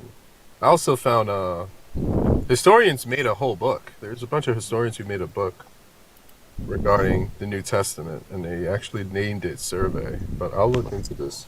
What was the book you referenced, sir? Tragedy and Hope. Huh? You got it? It's called A Tragedy and Hope. Tragedy and Hope. A history of the But world. I'm reading the description right here. It just says a history of the world in our time is a 1966 book by historian Carol Quigley that analyzes the period of time from 1895 to 1950, focusing on the transition from the European dominance to a world of three blocks: the West, the Soviet Union, and China. It examines the impact of the two world wars, the Great Depression, and the influence of finance, technology, and culture on global power structures, notably suggesting the role of secret Anglo-American banking elite in shaping modern history. So it doesn't seem like it's providing any like in-depth comparative analysis between like religions in different cultures. Right. I don't know if anyone's actually done that research to like spend the time to do it, but it would be fascinating to see. And I would wager. There's four of us up here, so let's take the time and actually do the research. Yeah, the thing was, you wanted to make an argument saying that there's there's like a good reason to believe that Christianity creates more benefits and other religions create more destruction, and then you cited this book that has nothing to do with that argument. Because I'm looking for an unbiased stance. This isn't biased or unbiased. It's completely unrelated to the argument that you just tried to make. Give a data point. He documents the rise and fall of tons of civilizations, and so that would be a place. I said that would be a place to start. I see what he's saying. He's saying the civilizations that didn't make it, what were their religion? Civilizations. It doesn't matter. They didn't make it. Wait, yeah, but wait. You fucked up your own point. Yeah, it's a tournament. That would be a tournament. That they've peeled the fuck out, and there's a reason they peeled out. Also, but the case is the fact that it's because of hold up. This wouldn't be a fair tournament because not all lands are equal. And this world is not fair. I mean, I'm gonna concede. I'm not. You're on your. So, you understand how that's a fucked up way to judge shit, right? I don't think you can quantify this. Unless it's GDP. What I'm talking about is beautiful civilizations emerging on the planet, and however it is that happened, and I'm sure there's violence anywhere there's people. I mean, you show up on the planet for longer than 5 minutes, you're going to understand suffering. That's the nature of our world. I'm sorry if the that's least not amount of part suffering you compare to East and West. But like the East would lie. Middle Eastern countries, they would lie. They won't report. Western countries would lie. I mean, they would too. I mean, both would lie, so it's hard to quantify. No, which Middle Eastern country would you want to move to now? None. I mean, we can say that, but they need proof. Because they've been dominated by Muslim religion. Yeah, I know we can come to that conclusion, but they're going to deny it. They want numbers. They don't have to. Well, there's plenty number of deaths. And, hold on. Go ahead. Let me look that up. Then. There's lots of people who worship, are associated with the Muslim faith here in the West as well. Right. And we don't see. Right. But that's not reason to believe that there's that are siphoning off the people. No. Muslim countries is built off their religion. America is built off the Bible. Whether you know. Incorrect. Yeah. The literal first line of our amendments are, "No religion shall hold power over the state." Yeah, so the Right. whole thing That's was that that's first so is that the the freedom. religion can't run So the that's- state. Yeah. I would say It that's can't more have a atheist. religion. No, but all the founding fathers, No. they've been quoted saying in speeches stating that they were heavily influenced in writing the Constitution from the Bible. That Well, is yeah, like we could grant Yeah, I that, can be and then influenced by the Quran. That doesn't mean I give a shit about it. no, but it implies but there that were- our there country weren't- was founded on Christian values. so No, it yeah, does not. if That's that like Brother, Well, come on. founded, There were founded. Christians. Wait, listen. There Oh were listen, all no, Christians our in country Western was Church. not founded on Christian Found- values. You like it's very ambiguous what you mean by founded in the first place. But even if we grant some sort of thing where the country when it was like originally like colonized, right? Colonized. there Colonized. you go. When it was originally colonized, we could grant that it was influenced by Christianity, but then we could also say that, like this led to the transatlantic slave trade and chattel slavery, right? Yeah, but slavery was Okay, all over the doesn't world. doesn't It change the still fact that it is. was founded by the Christian book. That was the argument. Yeah. I think no one can The argue. economy needed yeah, slavery. so The the entire Christian global faith economy. Hold like up real fast. influence. Hold up real fast. So are Christians going to take accountability for slavery, or are they going to say, "Oh no, Yeah. that's nobody's burden"? Yeah, they gotta take. But that has nothing to do with the argument. That's a different It does. conversation. You want to say that Christianity offers more like benefits. I don't think you want to say But- that chattel slavery was a benefit, right? No, of course. No, but no. Now slavery you're changing was, the whole was around with the whole Jews. argument. It was around That with was- the Arabs. that was the No, argument. hold up. It was around Africans. Hold up. All Do over you the want The the argument reason was why I about brought that up? influence Wait, of hold religion up. on Everyone, hold up real fast. population. Ruth, is it Ruth or Rude? Yeah, whatever. Rue, do you want to know the reason why I brought that up Yeah, and well, why it is still on topic? okay. The reason why I brought that up is because there are many things in history that we cannot account to any religion or religious factor because it happened all around the world. So what are we going to do with those immoralities, or are we just going to say, hey, okay, those don't count?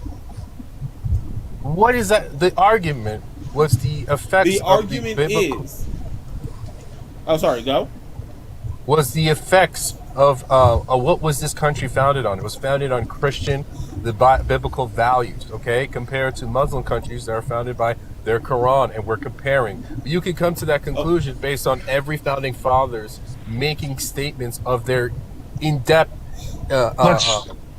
influence let's- by the Bible let's- to write the Constitution. This Let's is not, examine I don't that. think that's a debate. Hang on, let's Please, examine yeah, tell that me, because brother. we can read. If you look at the Treaty of Tripoli, which was signed May 26, 1797, by John Adams and ratified 100% by unanimously by Congress, Article 11 reads, "As the government of the United States is not, in any sense, founded on the Christian religion, as it has itself no character or enmity against laws, religion, or tranquility, etc., etc." It says it's not founded on Christianity. It says that verbatim. Verbatim, yeah. Google. You Yeah. can do a Google image search of it. It's the Treaty of Tripoli. Now, many of the founders were Christians. Some were deists or what have you, but they wanted a secular government. It literally says, and I'm reading it verbatim, "As the government of the United States of America is not, in any sense, founded on the Christian religion." Those exact words. That is interesting. I will I'll go stand corrected. Yeah, so that's one point, and then also there's like plenty of like atrocities and destructions that could also be attributed to Christianity being heavily influenced in the development of certain cultures, like chattel slavery is The an example. Crusades, the Black Plague. Right. Yeah.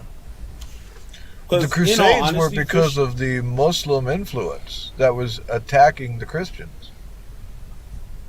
as long as you're in the fight, you are a part of the fight. Depends. Yeah. Well, I guess so one of them we was. could even say, if you want to talk about slavery, if the slavery happened in a predominantly Christian place, it was Christian slavery. If it was happening in a predominantly Muslim place, it was Muslim slavery, and you can just call it that. Because if the moral mature adults of that country or civilization wanted to stop it, they would have, and so that's on them. If you don't stop evil, in your civilization and you're a moral, mature person, you are contributing to the evil. Yes. Yeah, I mean, how could they say that they're moral, mature people and also contributing to the evil? And they were Because like there's Christian. not shit outside their tents, and they built magnificent civilizations with philosophy and art and No, like the wine people and who had magnificent like things that are lovely to live around. this didn't answer the question. Like I don't understand how they could be said to be like moral, mature adults, right? Like I Yeah. guess it's like kind of ambiguous what you mean. Like do you like they can distinguish between like normative The people, evaluations of what they should and shouldn't do, but they also think it's acceptable to own other people and treat them as like slaves and animals, how we treat animals now. right. Even worse than animals in a lot of So you situations. can measure it by how much the people of that, okay, the free people of that place could trust their neighbor, could trust their government, could move about freely without worrying about crime. Like those are measurable things you can measure, right? Um, was there suffering in any civilization? Probably. Um, what could we be over imagining how much suffering there was? Possibly. Um, but you can measure it. How many revolts were happening? No people are going to tolerate too much intolerableness without revolting. Okay, well, you're still not like If answering you my assume they have question. the power to revolt. It doesn't matter. You got enough people together. Anytime humanity experienced too much tyranny, they revolted. So not much revolting Incorrect. going on in North Korea. Not much revolting going on in True. 1940s Germany. Point. Well spoken. So, like, your argument fell flat on its face. In two examples, yeah. Yeah, I mean, if they have the power to revolt, but it's all how good of a job does the whoever the dictator is do at clamping down on rebellion. Well, so At this to level, that same point, just to- any leader of any country has to have their thumb on the neck of the people at least a little bit. You can't say everybody do whatever the heck you feel Incorrect. like. Well, then that's anarchy. Where does that survive? It's never No. been tested. Because it wouldn't work. There's Well, enough okay. people. You guys Are you have saying cited it's impossible nastiness for it to work? all over the place. I'm saying if we tried that in the United States right now, we would be destroyed by everybody that would like to have the purge exist instead of be able to leave your house and go to work. So you believe You there are gotta- more people? Hold up. So you believe there are more people in the United States as of today that are on that purge timing rather than people who would just help each other? I'm saying there's enough of them that it would make it difficult to go to work and not wonder if your stuff will be at home and your people, your family at home would be either accosted or SA'd somehow. You would have to stay at home because of the number of people that would like to purge. Yeah, and they Yeah, hide under the that's what I'm name saying. of Christianity. They could. We've lost much They of our do. morality in this country. Yeah. But I'm saying pretty much everywhere humans are terrible if you leave them to themselves. Okay, well, I mean, this If you're a like, ruler so- of a country, you can't just say everybody do what you feel like. You Okay, gotta well, have rules. the whole- You gotta have your thumb on the people's neck to some degree. Well, the Right. expression is boot, but just having reasonable laws and due process and things of that nature, I wouldn't characterize that as having a boot on the neck. thumb on the Okay. neck is probably more Yeah. accurate. Yeah. No, for Um, what Sean was saying. Sorry, but so you're dropping the whole argument about like comparing different religions and how they influence culture, right? You're No, dropping. I'm that enthusiastic about it. I would like to see a study done on it. Well, you should just like go look into how you could do it yourself because I don't know if anyone's going to do that for you. Yeah. But overall, what I'm saying is I would wager that Christianity would win by a long shot. Okay, well, I don't know how you're making that wager. Wait, hold up. I want to say something. Hmm. Didn't Jewish like mythology and all that influence Christianity? Oh God. So any boon you could give have, to yeah. Christianity Yeah, it definitely has to, did.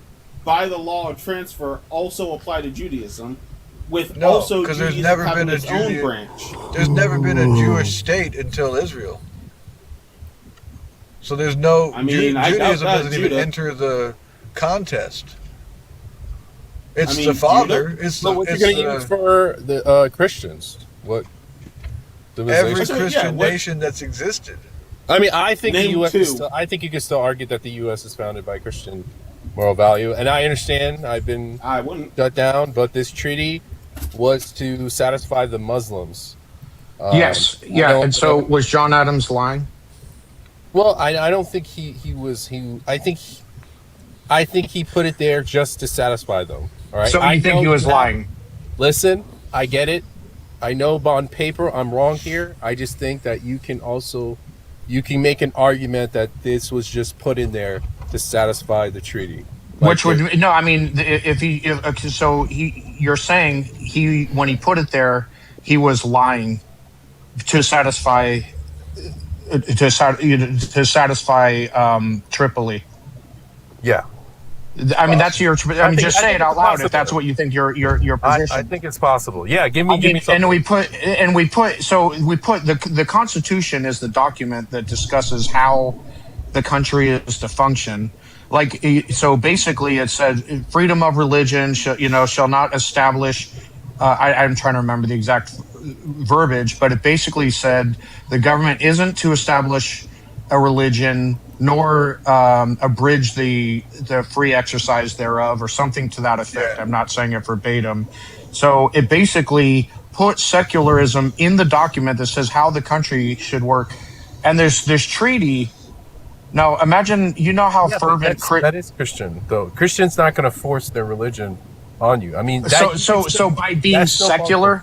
I'm sorry. That still falls in line of it's being started on Christian values, because the Christian value would put in that, hey, we're not forcing you to do anything, right? Thou shalt have no other gods before me. Literally first rule. When you read into the Bible and you get to the New Testament, you understand the whole concept.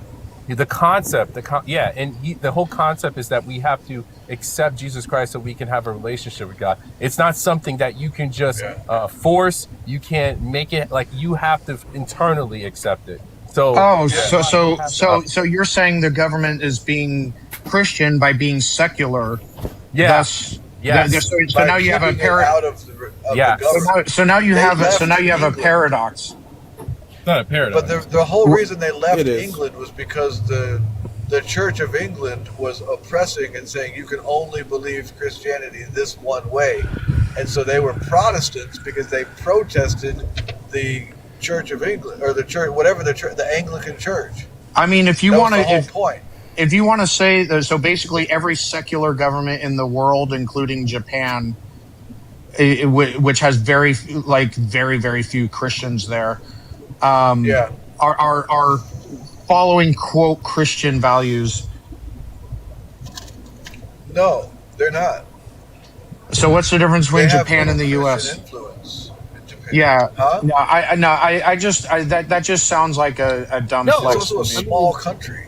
Yeah, Japan, they will kick you out if you they will unalive you for what? They're what are you talking about? What are you talking about? Religion there? Pause. What did Ruth just say?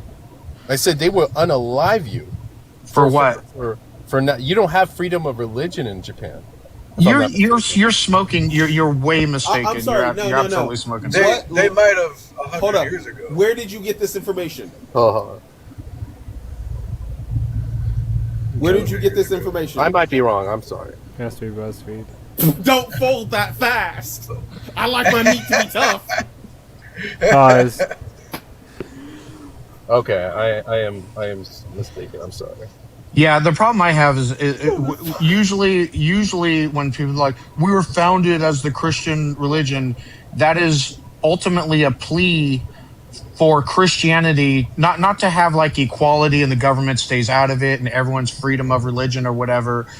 They want the government, big government, to be influenced by and pushing and to treat Christianity special, to force Yeah. Christianity into taxpayer funded public schools, to force their religion in certain ways onto other people, instead of just having the government stays out of it, everyone's free to practice their religion, teach their kids as they want, and any government agency, it's like secular. That doesn't mean atheist. Right. Secular just means you stay out of theology and religion. Right. That's from the Well, standpoint. also, there was not another religion that was influencing the United States nearly as much as Christianity. Pretty much everyone was Motherfucker. Christian in the United States until very recently. I would say I'm willing to bet. I don't know if Come there was any on. surveys done, but there were a lot of deists, including amongst our founding fathers. It was Thomas Right, but Jeff. did you ever meet any? Do you know any deist grandparents? No, we became more religious. Actually, Christianity and religion became way more prominent following, like, when the Civil War happened. I'm guessing because of a lot of hardship, a lot of people turned to religion. That's the first time "In God We Trust" appeared on any of our money. It was the 1864 2-cent copper. And then after that, it wasn't seen until it became on our currency in 1957. Like, we are way more religious now. Do you think the Republicans in Congress would sign a treaty like this? They would flip their freaking lid. Like, the religious right has way more influence now, especially in government, than it did back then. Well, regardless, I think right here is a good stopping point. I want to go catch some rest, but yeah, I'm gonna go sleep. Great live, guys. Yeah. Everyone, I think everybody was respectful, Yeah. and even though we had opposing views, we tested it with logic and not our